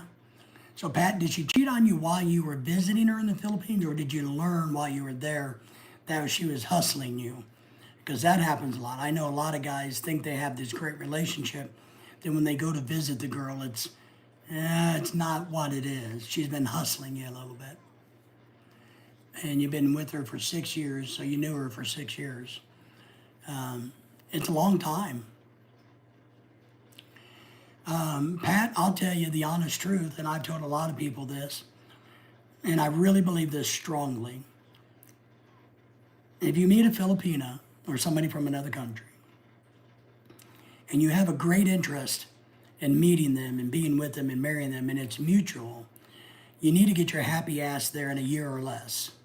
You need to put action to your words. So I don't think these long-term relationships, long-term relationships work. You got to either shit or get off the pot, you know, and I really mean that. Otherwise, why wouldn't the woman cheat? There's so many men wanting them in the Philippines, they're bored. So you got to, if you meet a girl and you know, you need to go, okay, look, I like you, let's see if we can't meet and go from there. And I'm just saying, John says, I only dated one Filipina. Me too. Lorelai was it. You know, I turned down hundreds of Filipinas over the years. You got to remember, I've been in and around the community since I was like 18 years old. So we had Filipinas always saying, hey, I got a niece, I got a sister, I got whatever, I got a cousin. God, no. And then finally, you know, the world took charge and Lorelai showed up and everything changed. And I kept telling them, there's no way in hell I'm flying to the Philippines to meet a girl. Well, 6 months after I met Lorelai, I'm flying to the damn Philippines to meet a girl.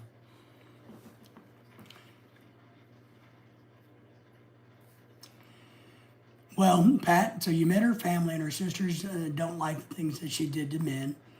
Right, and I'm sure they didn't. It was probably shameful.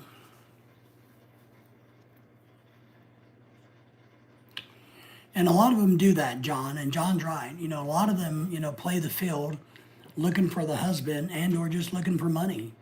And I know it's not right, but to me, it's understandable in a sense. So, but John, sorry, Pat, what are you looking for? What age, you know, one, do you believe my advice? I think we need to date a Filipina within about a 20-year range. So I think it's important. If I'm 50, I wouldn't date anybody younger than 30. If I'm 60, I'm looking, the upper 30s and the 40s and stuff like that. So you don't want to try to pluck some little 20-year-old girl out of the Philippines. It's not going to work well. It's not. But what are you looking for, Pat? Are you looking for a wife? And what are your criteria? Maybe that's a way to ask it. Do you have a criteria for the Filipina that you would like to meet? And I'm going to ask you just point blankly, are you hung up on the body image thing? I got a good friend who really would like to marry a Filipina, and I keep telling him he's hung up. He's fishing in the wrong pond, as I call it. He's looking for a supermodel Filipina to date him, and he's not supermodel material himself. So I think, well, we know a young lady. Her name's Joy. She's a very dear friend of my wife's. We know her personally. Lorelei's known her for years. That's single. She has a little boy. I don't know if that means anything to you. She is single. She's never been married. She comes a good person, but she does have a 4 or 5-year-old boy.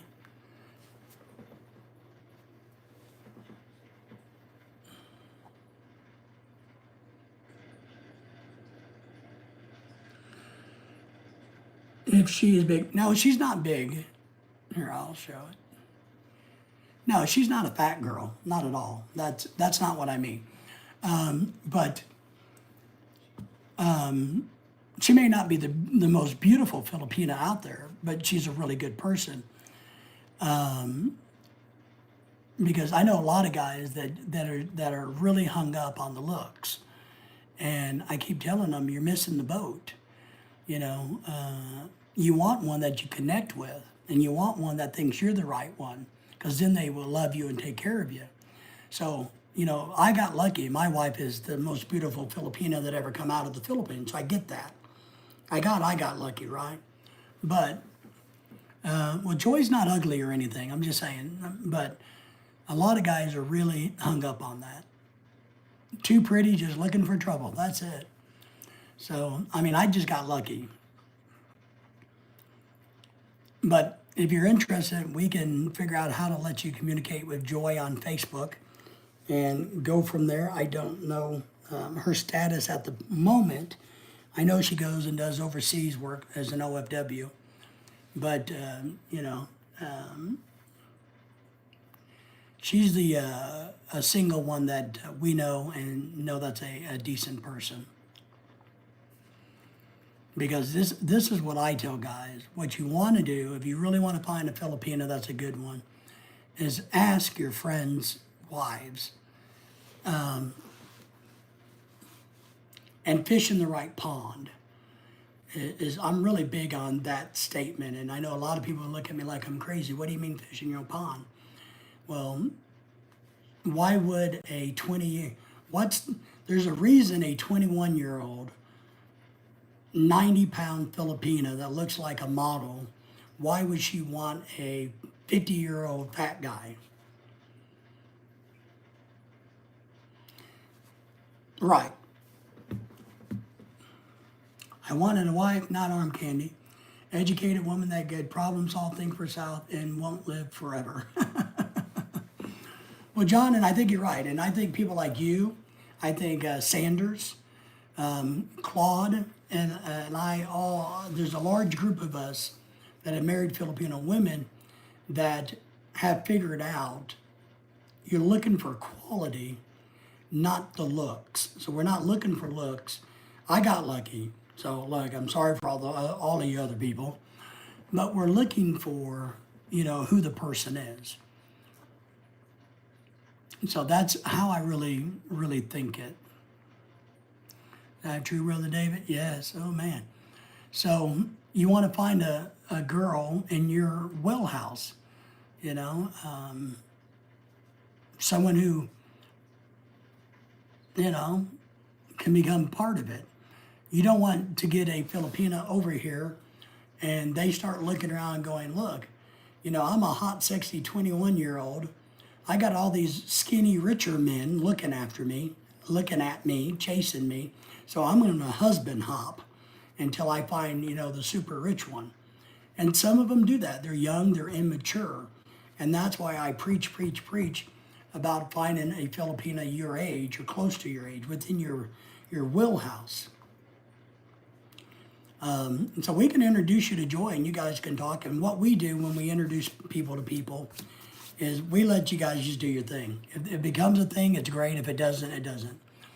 We don't get involved. I mean, we let you guys just do your thing. We just do the introduction, and then man, whatever you guys want to do. But if it comes to the point where you ever do a K-1 visa and things like that, we're happy to help with all of that. But that's how we do it, and we're happy to do that. So maybe we can talk or on, I'll find your Facebook stuff like from earlier, Pat, and because obviously you've traveled to the Philippines, so you're taking this seriously. My son found a Filipino nurse in New York City. Yes, he's 33 and got married 2 months ago. Yeah. Well, my Filipino friend, Mel, who's lived here and now is a U.S. citizen, he married a Filipino nurse who from the Philippines, but she was in Dubai because my friend's sister's a nurse. And they introduced, and now they're married. So nurses are good. Nurses are good. There's a lot of them. I got a friend out who lives out in California, and and he's always kind of looking, and he goes to a lot of the Asian stores and shows me stuff, and I keep telling him, man, there's a lot of Filipinas in San Francisco. You need to just flirt with them. You need to chat them up, and I mean, if I was him, I would have been dating Filipinas in San Francisco. It's just easier.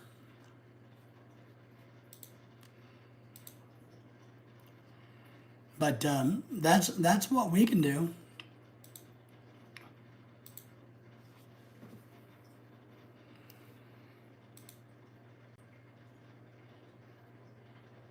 And I don't think Joy is a nurse. I don't think she's a nurse. She's been doing OFW stuff, and sending her money back home. But I know I feel like she's a good person. She's not a cheater person. You know what I mean? She's not one of those type of people. She's got a pretty good head on her shoulder, but I think she's probably an enjoyable person to be around. And let me tell you,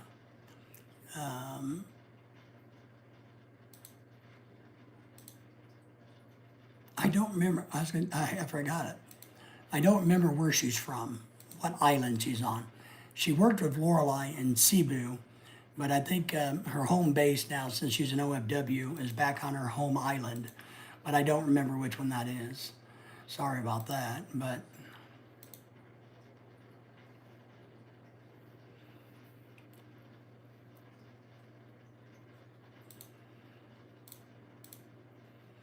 and I tell people, and I know, and why I'm happy to do that, and let you guys just see what happens, is because you've already been to the Philippines, Pat. So that tells me that you're willing to go. I'm not going to introduce any guy to anybody, any Filipinos we know, that I don't feel like they're actually going to take it serious. Because I don't want guys to, if you make a connection, just to string her along. And I don't want the girl to string you along, and all of that. And so that's where I look at that is I try to evaluate guys and go, oh, okay. So you do have the means to pack up and go to the Philippines for a few weeks to meet the person. Well, that's important. If you can't do that, then I'm not going to introduce you to anybody because what good is it going to do? You know what I mean? What good is it going to do? And so I've had friends kind of get mad at me a little bit because I won't help them. But you're willing to go through that, so all right, we can do it. So that's just kind of how I see it. I don't know if it's right or wrong, but it's how I see it. Because I don't want the girl to hustle you, and I don't want the Filipino to be hustled. I've told somebody else who is one in those super long distance relationship where they've never met, but they think they're married and all of that, but they've never met, that it's not right for the girl to be hanging on to the hopes and dreams of some man coming to marry her for years. And this is where I'm really big on. If you can't get it done, then move on. Because it's not right for the girl to sit there going, well, when is this great guy going to come? When's he going to come? When? Year one goes by, year two goes by, year three goes by. And I don't think that's right. I don't think it's right. I think, I just don't. And I know people that are into this situation. I don't want to be blamed for their breakup. That's it. I don't want to be blamed for anything, John, but you don't want to be blamed for their breakup. HDN says, hey, everyone. Henry, how are you? How are you? Pat says, that's true. Bama Nolan, I agree, David. Well, thank you, Pat. Nolan. You know what I mean? And I don't like that situation for any of them. It's not fair. And sadly, one thing I see, you got these older guys, like me, my age, our age, who maybe they meet a 30-year-old, which is fine. Well, and they promise them and they send them some money and they get into a long-distance relationship, a platonic long-distance relationship, because that's all you can have. And it goes on and on, but it's not fair to that 30-year-old girl. That 30-year-old girl is still in the prime of her life. Is a 50-year-old man. If you can't get your happy ass over there and make it happen, then you need to let her move on to somebody that can. Because I know somebody now that they've been in such of a long thing, and the girl, she's not going to have a family now because it's never going to happen. It's not right. Very tired, got home this morning. Henry says he's very tired. He just got back to his home state this morning. Henry came up over the weekend to our what was it? Christmas party. Jesus. There goes that squishy brain. Henry, Bai was in earlier. I don't know. She didn't stick around long, but she was in earlier and said that she saw you on our live stream. So I guess she was peeking in on our live stream, which I appreciate that. So, but she said that she saw that you were up here on the live stream. No, Pat, Lorelai and I met through somebody saying, hey, I know somebody. Somebody that lived close, and they were over at my house one time for a barbecue, a friend of a friend, and they're like, well, I know somebody, and I'm like, oh, fuck, not again. And I always do this whole thing, well, all right, well, maybe I can Facebook them. I don't want to say, look, I don't want your freaking cousin, dog, or whatever. I don't want your female family member, but I always played nice and say, yeah. Well, here, we'll Facebook, and we'll Facebook each other. So we did, and here we are, 11 years later. You know, but I Facebooked many other Filipinas that were sisters, daughters, cousins of somebody, and you know I would just be nice in the front and then dump them. You know, just kind of just not answer, ghost them, whatever you want to call it. Captain America, I told an old white guy how to get a Filipino wife. She left him after being in the USS. He took her phone away from her. She hated being captive with him. I agree. And that's the wrong way. Pat says, okay. Craig's in the house. Hello, David and all from Craig. Everybody say hello to Craig. She was young, had white hair, and handicap. Yeah. Yeah, she was trying to figure out what I looked like, and I've been teasing her. Oh, well, she knows now. Hey, Craig from Bama Nolan. Did you meet Lorelai? Yes, I met her in the Philippines. See, I flew. Backlash Fisherman, one of my buddies, one of my members, thank you for being here, is that old crazy Dave guy. That's right. That's right. I'm the pack guy. Hey, Bama, she was in the... No, Lorelai was in Cebu City. That's where she lived. When I met her during the summer on a fishing trip. The guy told me, you know. So I started Facebooking her a little bit on this fishing trip. And I intended to only do it for a week or two and then kind of get so busy that, you know, because that's what I normally did with all these girls.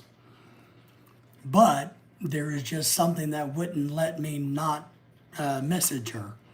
It just kept going and going. And that was like in June. And she was working on going overseas as an OFW. And Sanders is in the house. Everybody say hello to Sanders. And she was working on getting ready to become an overseas worker. And I told her that I would come the following summer because I got a long summer break to the Philippines. And she kind of said, well, I got to go get a job and work overseas. So, you know, if you want to see me, you better hurry it up because I'm not waiting on your happy ass, is what she said, basically. So I made a change and I went over there at Christmas time and proposed with the diamond ring and all that. Because I knew for me right away that we're getting along so well that I knew it. I mean, it is just the way it is. You know. And so then went over Christmas. We did all of the K1, started working on the K1 visa stuff, and she was here in 6 months or less. Hello, Sanders. Everybody's hello to Sanders. My wife worked at a call center when I met her. Nice. Hey, Sanders from Captain America. Lorelai was transitioning from one job into another, and she was going through the courses to go overseas to work. So I thought, well, I didn't want her to go overseas, so I told her not to do that. I'm like, no, look, I can support you until I get there and we get all the paperwork done and you get to come to America. I can easily support you. You don't need to get a job. Your job should be working on the paperwork to get here. So she didn't have to go overseas. No, I've never been married before. Lorelai's my first and only wife. Yeah, no. Bama says, hello, Sanders. John saying hello to you, Sanders. Sanders, how are you doing tonight? I was in my mid-40s when we got married, when Lorelai and I got married. I was in no hurry to get married to anybody, to be honest. But as Sanders and John knows, when the right one shows up, it just is what it is. You can't stop the train once it starts rolling down the tracks. I know Sanders knows that, and John knows that, Craig knows that. Craig, how are things in Australia, by the way, buddy? How are things going for you? I know you're probably busy time of the season, busy time of the year because of the season. So,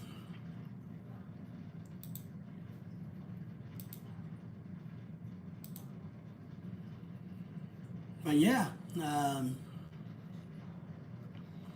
that's how Lorelai and I did it.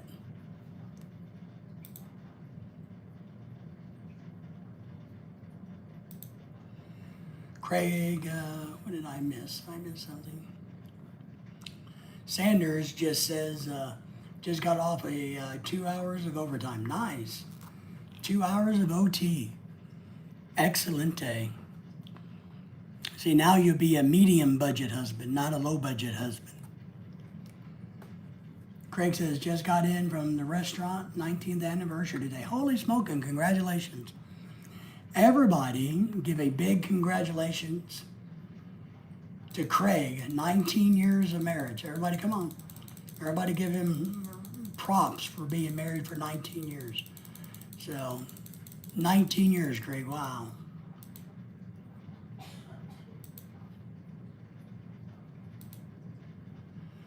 Congratulations to Craig. Yeah, we will, and that's kind of what I mean, Pat, the few women that we would entrust somebody to are the type that you could be married to for 19 years, you know.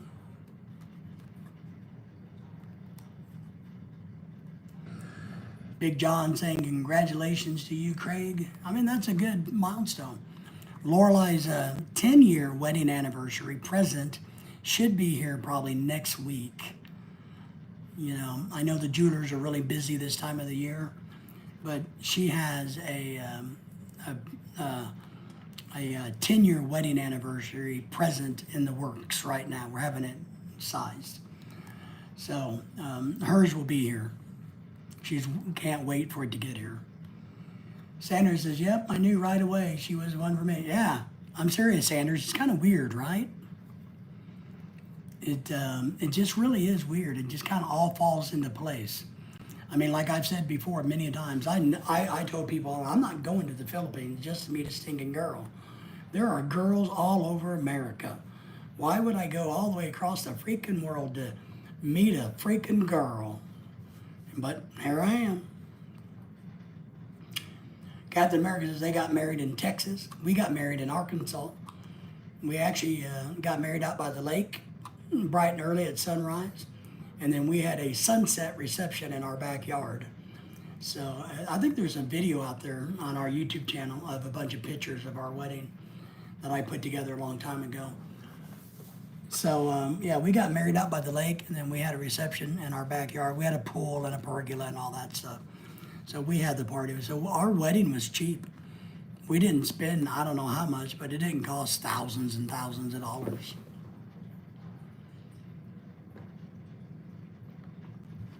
We had a lot of help from friends who helped organize it, set it up, and work it.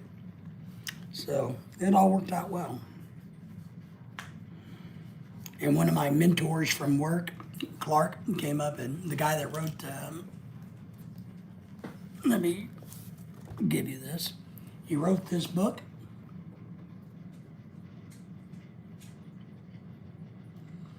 He's a pastor down in Pine Bluff, Arkansas.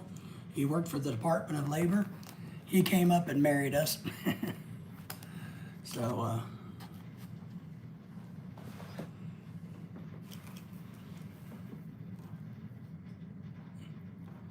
well, Bama, I think that's a trick question, so to speak.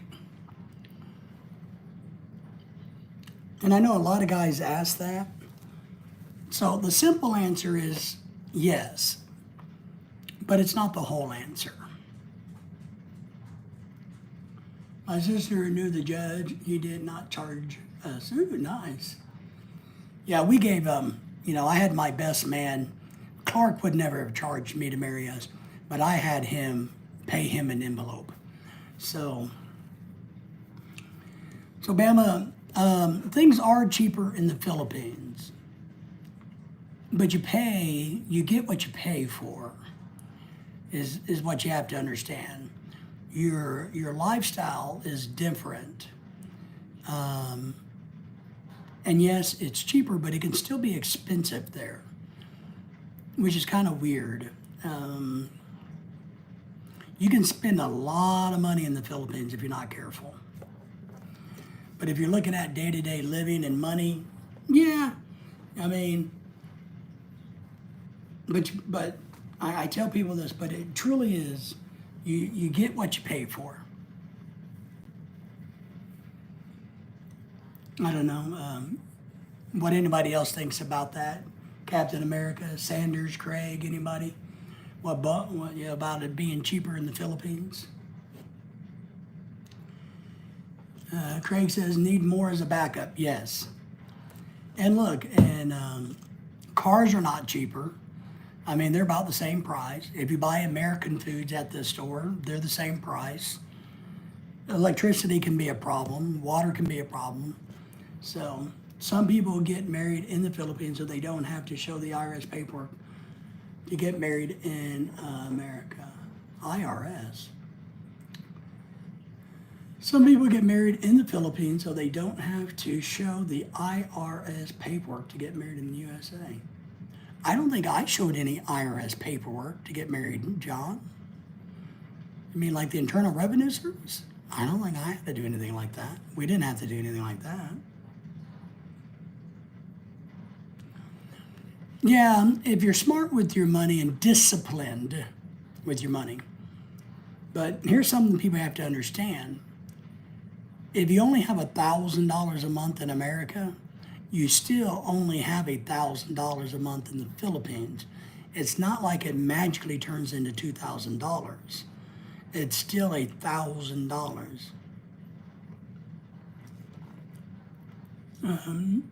Sanders says he never had to do anything with the IRS either. Yeah, I don't remember anything like that. I think we had to show our driver's license and passports, but to get a marriage license here. But other than that, I don't think we had to do anything. Wow, we got 15 people still watching. Thank you all. Thumbs up. Make sure you subscribe to the channel if you're new. And if you're just hanging out in the background, feel free to ask questions, join the chat, say hello to everybody. So yeah, but if you want to live like a Filipino, you can live like on a whole lot less money, but you're going to live like a Filipino, not an American. If you're going to live like an American, you're going to spend American money. My friend married in the Philippines and got denied in the U.S. because he did not make enough money to get married in the U.S. What? I've never heard of a thing. You can get married, you can be dead broke in America and get married. There's no financial requirement to get married in America. There's a financial requirement for her to come here on a K-1 visa. There's also a financial requirement for the wife visa. So when you fill out your paperwork for the visas, they require the IRS. And you got to make a certain amount of money showing that you can support the wife and or fiance when they get here.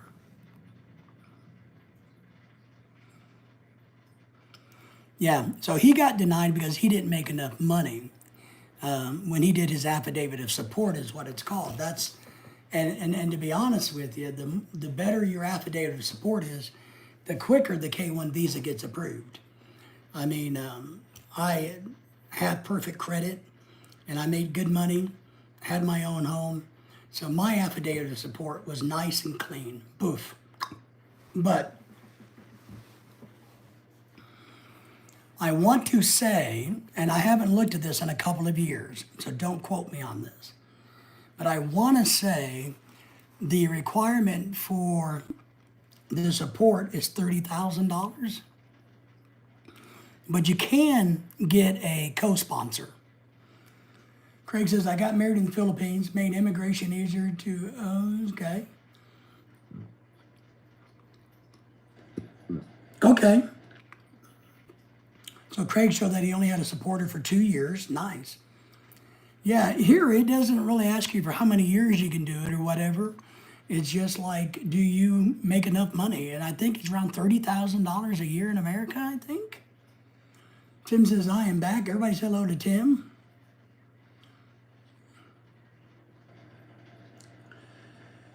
No, I don't. I'm just an American citizen. Lorelai's a dual citizen. She's both an American citizen and a Filipino citizen. So me, no. Because in order for an American like me or you or anybody besides Craig, who's not American, but we like him anyway,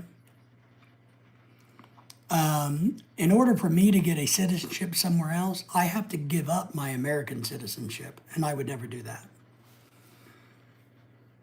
To live in the Philippines, also the United States, for me or for the wife? For me or for the wife? The wife to live in America What she does is, mine came over on a K-1 visa, and then you do a status adjustment change to where now you get married and she becomes a permanent resident. Then after 3 years being married, she can become a U.S. citizen. Once she becomes a U.S. citizen, you can turn around and she can get her Philippine citizenship back. If I want to live in the Philippines, all I got to do with my wife is I go back on a balikbayan visa, which gives me a 1-year visa, and I just got to renew it every year. But I don't have to become a Philippine citizen, no.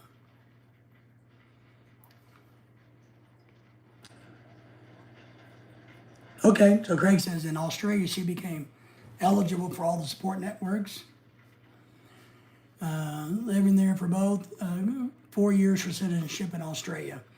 Yeah, when we lived in the Philippines, Pat, no. Now, if you're not married and you go there to try to live, then you got to do the tourist visas and you got to extend that. And you can extend it and pay the fees and extend it. But like Lorelai, when I go there with her, she shows her Philippine passport and I get in on a balikbayan visa, which is a 1-year free visa. If she showed her American passport, then we come in as tourists and we have 28 days. You can get a dual citizenship from Henry.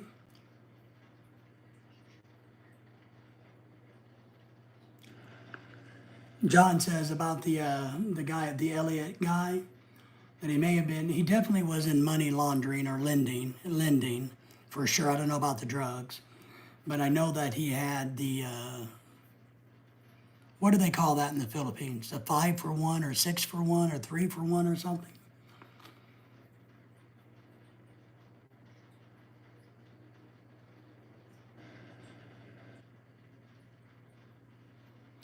Ah, good. Tim says, good news.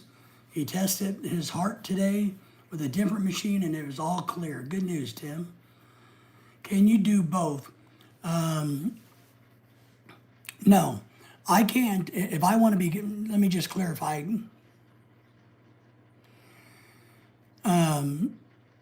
If I have to renounce my U.S. citizenship to become a Philippine citizen. So the only way I can go there is on a tourist visa or a balikbayan visa. That's how I get there. And Lorelai can do both. She goes back as a Philippine citizen, no visa, or if she uses her American passport, she can go back as a tourist. Good news. Oh, Bam, can you see everything in the Philippines in 28 days? I think so because the Philippines all look the same. It's all the same. To be honest, there's some really cool things to see.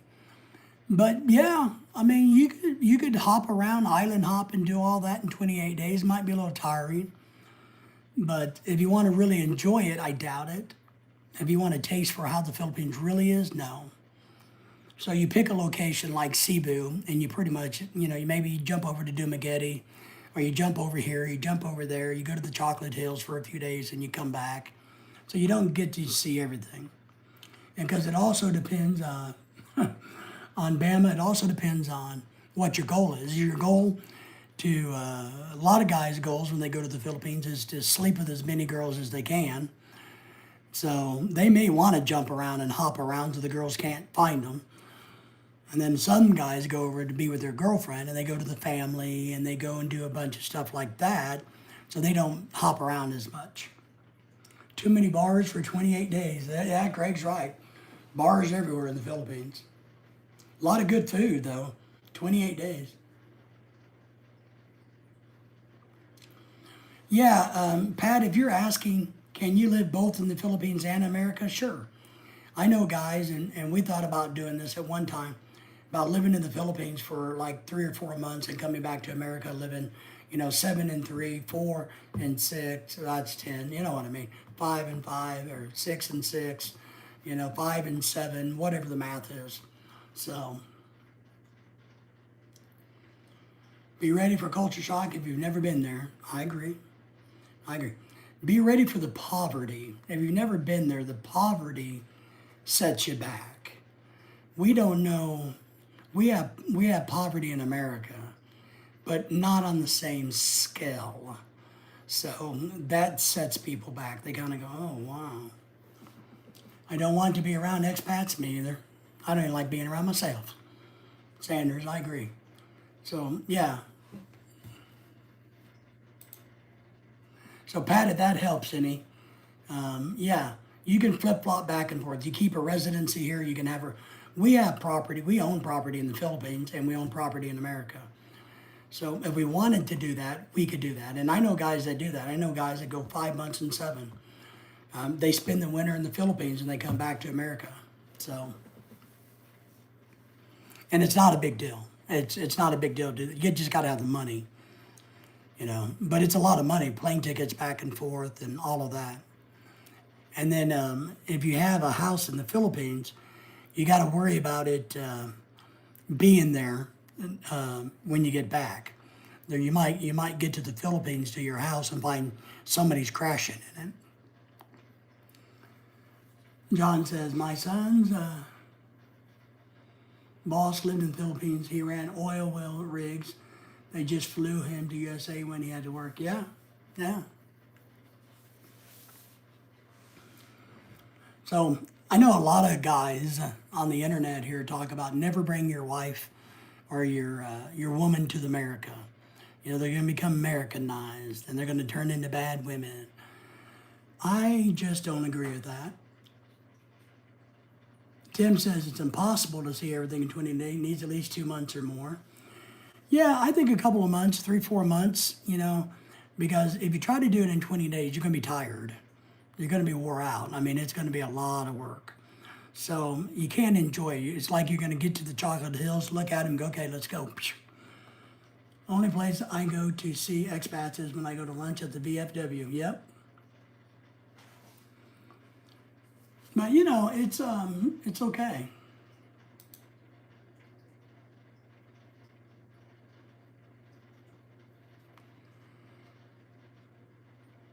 It's okay, you know.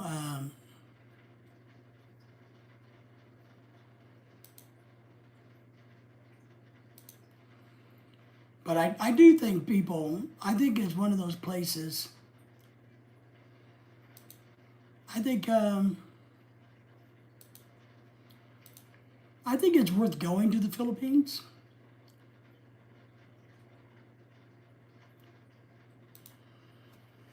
That's what I did for 14 years, John. Work hard until the moment, then take off until my money ran out, 4 or 5 months, then repeat. There you go. She might get too educated to leave you. Them guys learn, her eyes are open. Yeah,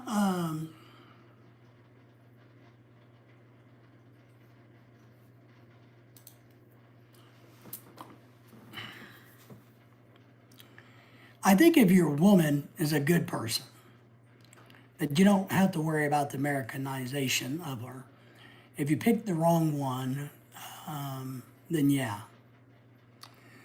When you video call, Brother David, it will help me some things I need to know. Sure, happy to do it. Still learning things today. Well, it's all right. I don't know.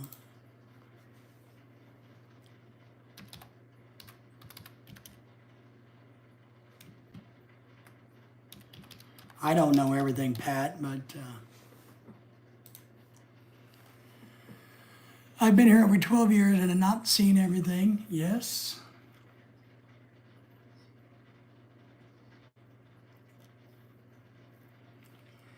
I'm with you. I mean, it's hard to see everything, but I do think a lot of it is repetitive. You know, that's one thing, and maybe that's not nice of me to say, but I think a lot of it can be repetitive.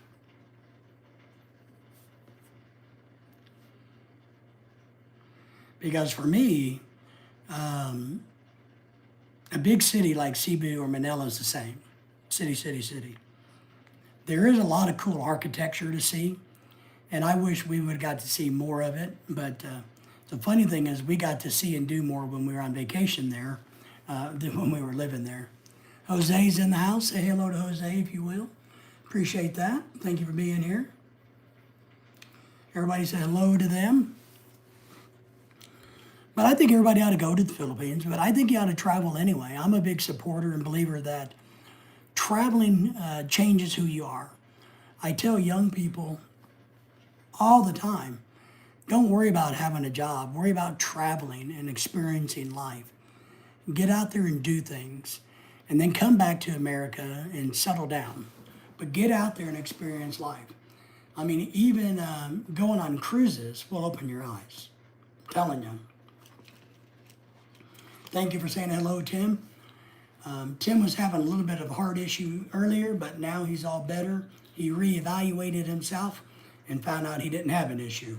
But for a little bit, Tim had a little bit of stress. So Tim, we're glad you're feeling better. Travel, travel, travel. I'm telling you. I tell young people today, I don't care what you got to do. Get a job where you travel, you know.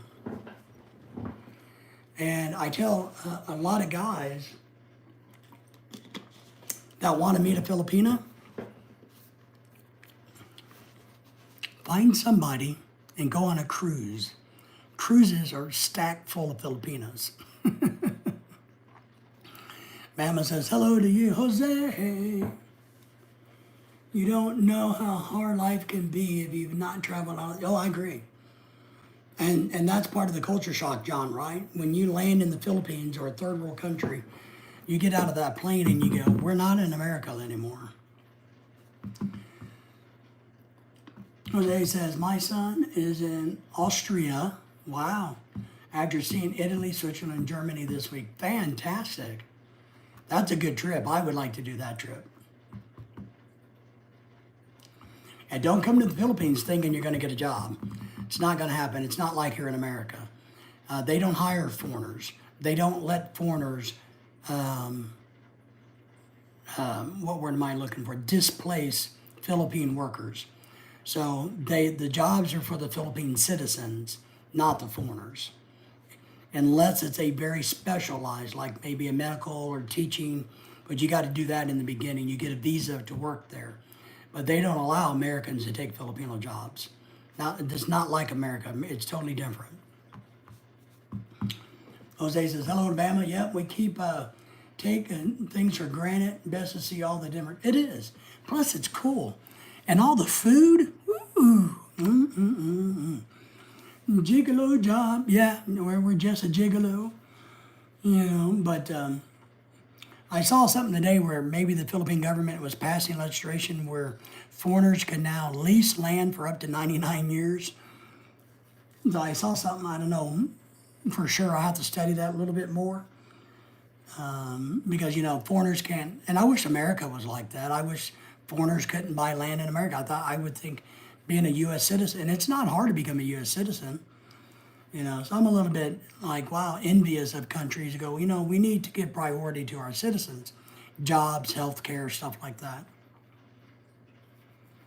But yeah, we, Jose, we definitely, you know, we love to go on cruises and we've traveled and I think you learn a lot of respect when you travel. And I tell a lot of guys, the key to traveling is don't be an asshole. Don't be an American. Be open-minded. Calm yourself. Go with the flow. Turn the American asshole in you off and enjoy and relax. That's what you do. That's how you travel. That's how you learn and you have the best experience. I mean, I'm very proud of the fact that even though, you know, we struggled in the Philippines, that I had a lot of people tell me how much they enjoyed visiting with an American who wasn't an asshole, you know, and I was shocked that so many of them had bad experience with foreigners and not only Americans, but the Koreans and the Chinese in the Philippines. So it's not just Americans, but foreigners. You know what I mean? So just take your asshole hat off and relax, is what I think. But people can't outrun themselves. John says, you're right, they can't. You know, or maybe when you go to the Philippines and you're nicer there because the people are nicer, that's really who you are. And I will say that. I do think on the surface, the population of the Philippines, the people are nicer than Americans overall. But it's also, when you're there on vacation, I tell people, you got to understand, it's part of their job to be nice to you. When I go on a cruise ship, it's part of the job of the cruise ship workers to make me feel like a king, and they do a good job. That's why we love going on cruises. If you live there, it becomes a different reality. So vacation and living, there's two different things. And you guys all know this. But you can have a blast. You can be a millionaire for a month, weekend millionaire, so to speak, and blow a bunch of money in the Philippines. You can have a lot of fun. But I don't know. I guess I'm just old and kind of set up to where I'm just like, chill, relax. I know it's frustrating that you're in traffic. I know it's frustrating that, the food might not be what you thought it was going to be, or it's a little slower, or this or that. Just take a chill pill, And you got to remember, one thing I try to tell guys is you got to remember that you're not at home. You're in somebody else's home. So behave like that. People who never felt special before, money chases people. They're a rich foreigner now. That's correct. And we know that and see that every day, John.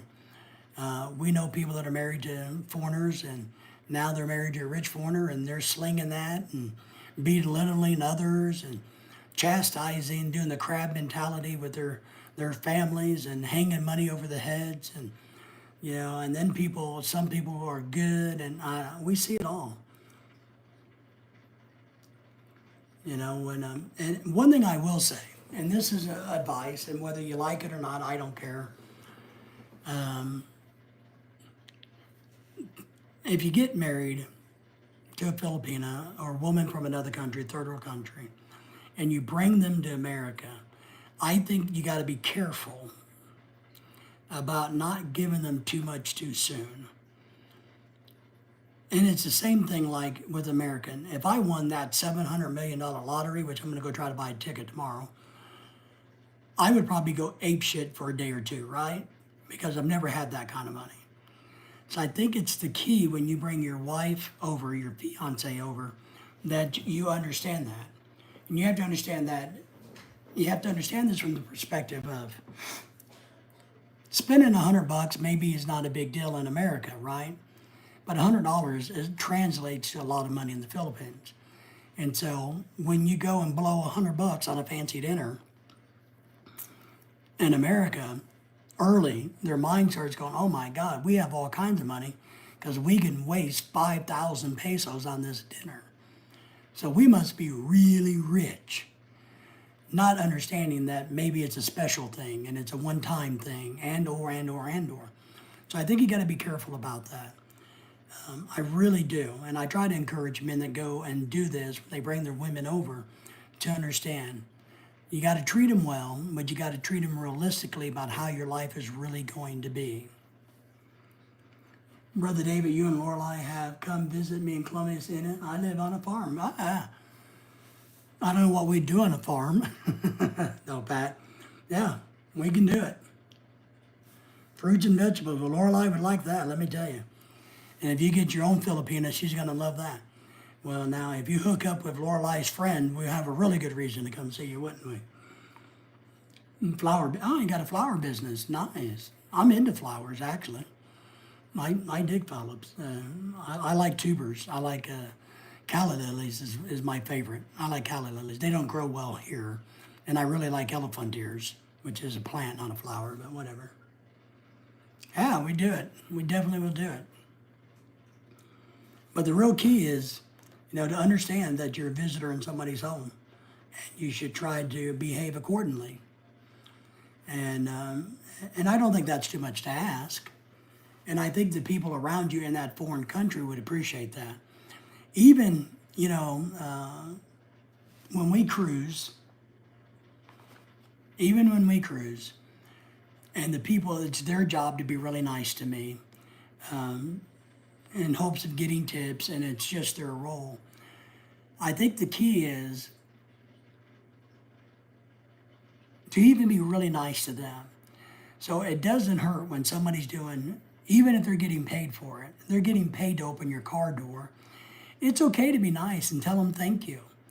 You know, you don't have to be smug and not even acknowledge the person that opened the door because it's their job to do it. The human thing, the good human thing, the manly thing to do is to tell them thanks. You know, appreciate you, because they get recognized, acknowledged. And there is a strategy about this. A lot of people, if you stop and think about this, is how do you win friends and influence people? Well, you acknowledge them. You acknowledge what they do, and you appreciate what they do and who they are. That's how you make friends. And so if that guy at the Bay Hotel, we stayed at the Bay Hotel, which we really liked, but every time they would get us a cab or a taxi or whatever, and they would open the door, I would appreciate them for it. They remember you. They remember the good, but they're also going to remember the butthead, the white guy who's an asshole. But they're also going to, hey, I remember that one guy. Remember that big guy? He's really nice. You know, he speaks to us and talks to us like we're human. They remember these things, and so they treat you even better. That's just common sense and logic in the world of business. So just something to think about. Treat everybody with the best you can, even if you're having a bad day. And I'm not perfect, and I don't do it all the time. I screw up and get mad and angry, especially at Walmart.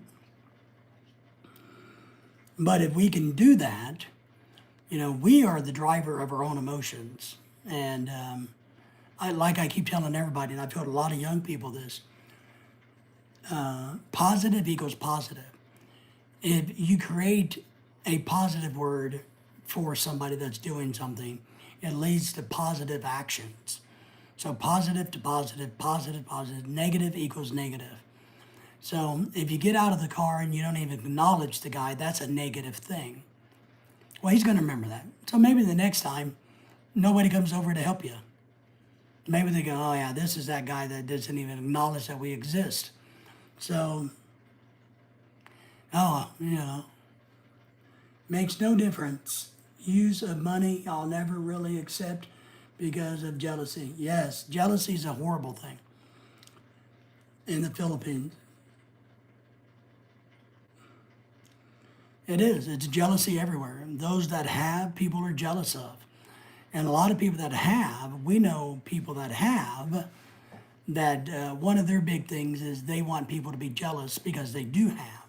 So you get a double jealousy thing. You get the person who wishes they had, like I wish I had that $700 million lottery thing going on. I'm not jealous of it, but sure would like it, right? But, you get some, man, I am really jealous. That guy has a Corvette or whatever it could be. A beach. I need my beach house. I'm still trying to raise funds, by the way, to buy my $5 million beach house. And I'm still very disappointed that nobody's ever given me any money so that I could buy my beach house. So maybe you're jealous of the guy that lives in the beach house. But the guy in the beach house also wants to make you jealous. They want to show off. They want to thump their chest and go, oh, look at me. And you're, so jealousy goes both ways, and it's a horrible thing. That's where I try to preach to Lorelei and I. I don't care what people have. I don't care what you have. I care how you behave towards me. I'm jealous of being jealous. That's right. John, I thought you were going to say you're jealous of my beauty. But I guess that wasn't the case, right? Man, John, you're not very nice. I thought you were going to say you're jealous of my beauty. Jealous of my beauty. So, it's easy to be jealous. There's no reason to be jealous. I mean, if somebody has a $5 million beach house, he must have done something right to get it. Even though I want it really bad. So, that too, John. Yeah. It's just the way it is. I don't know. But you're in control of yourself. When you go visit the Philippines, just have fun, relax, behave. Be a good person. Don't freak out. Don't be a jerk. When we go on cruises, I try to be nicer. One thing I have found, and I really mean this about positive. If you're in a happy environment and you're happy, and everybody gets happy. Hell, it's a happy time. It's a happy time.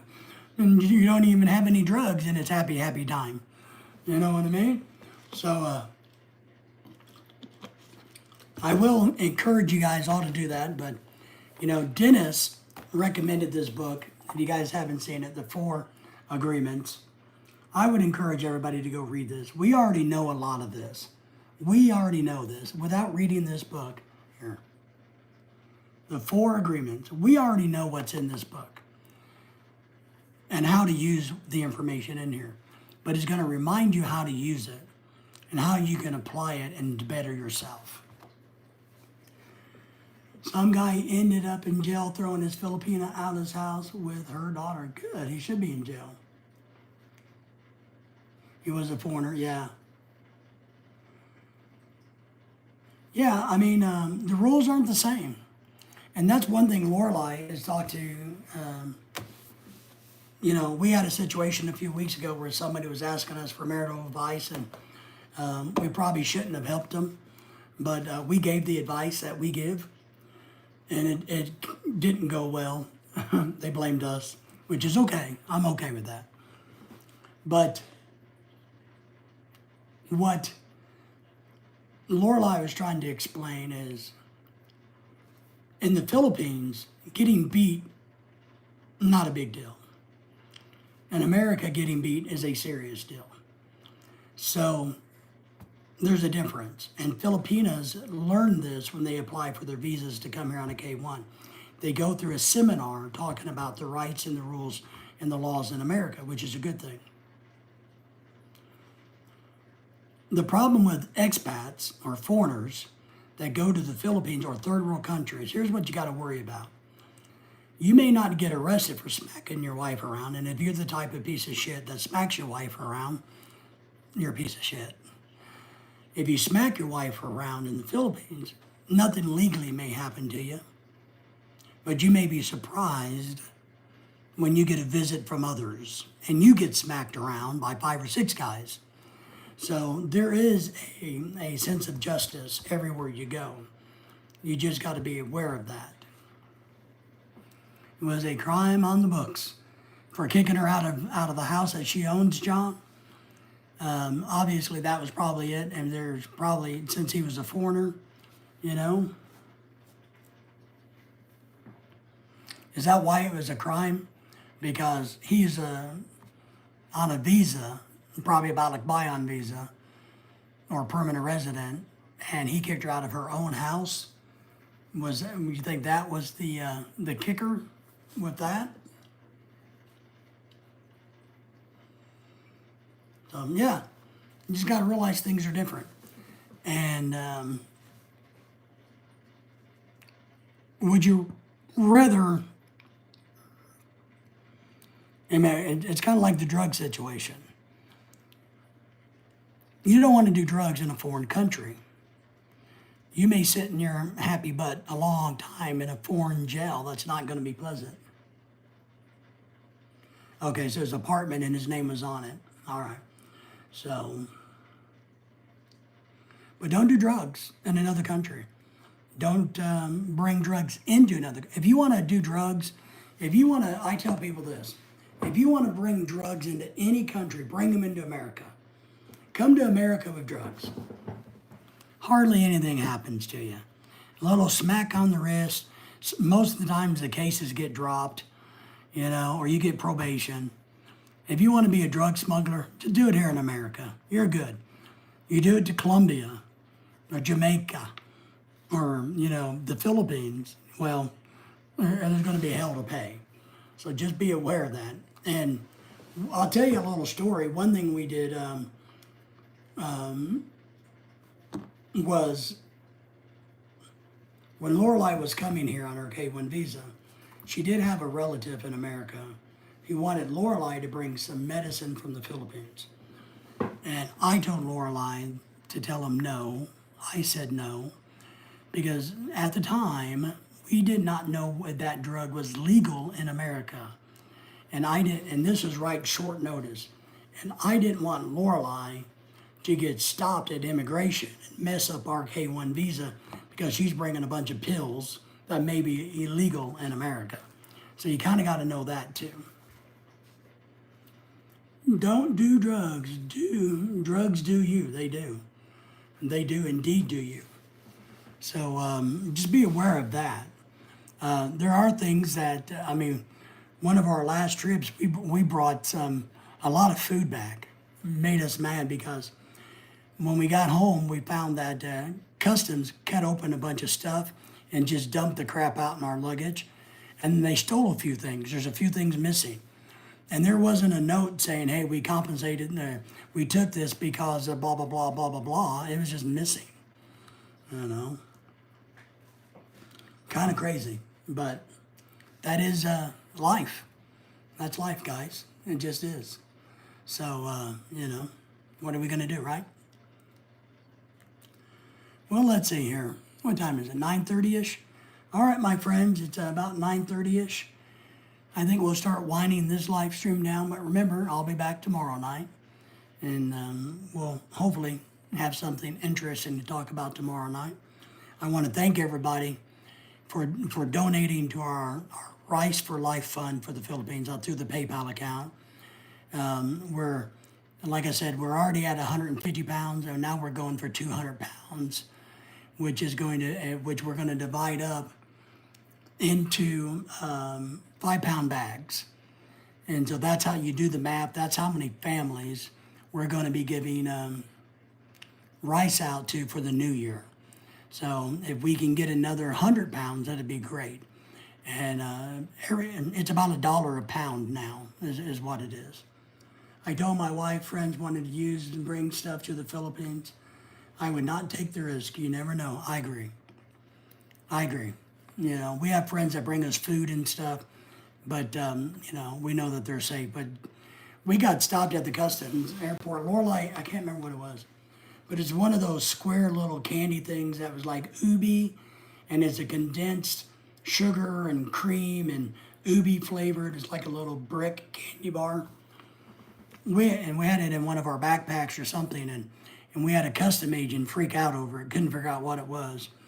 And we tried to explain it to him, but he just kept going, well, And so his supervisor came over, and I said, look, why don't you open it up and eat it? It's candy.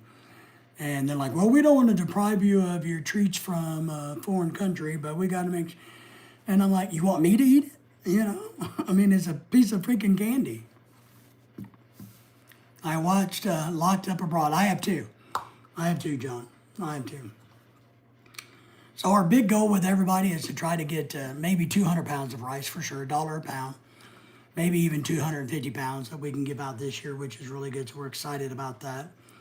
And that's going well. And Lorelei will do some live streams about some of that stuff, and she's going to show you when she does it. Her friends are going to video it, and she's going to try to live stream them doing it.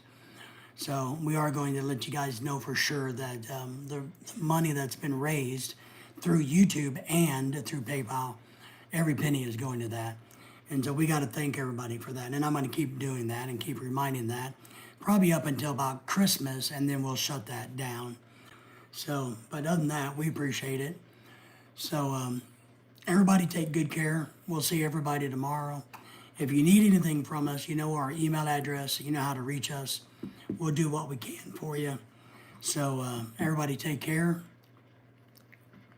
Oh, Tim's going to get his EKG done Monday or Tuesday, just to double check, right? I'm going to get that EKG done.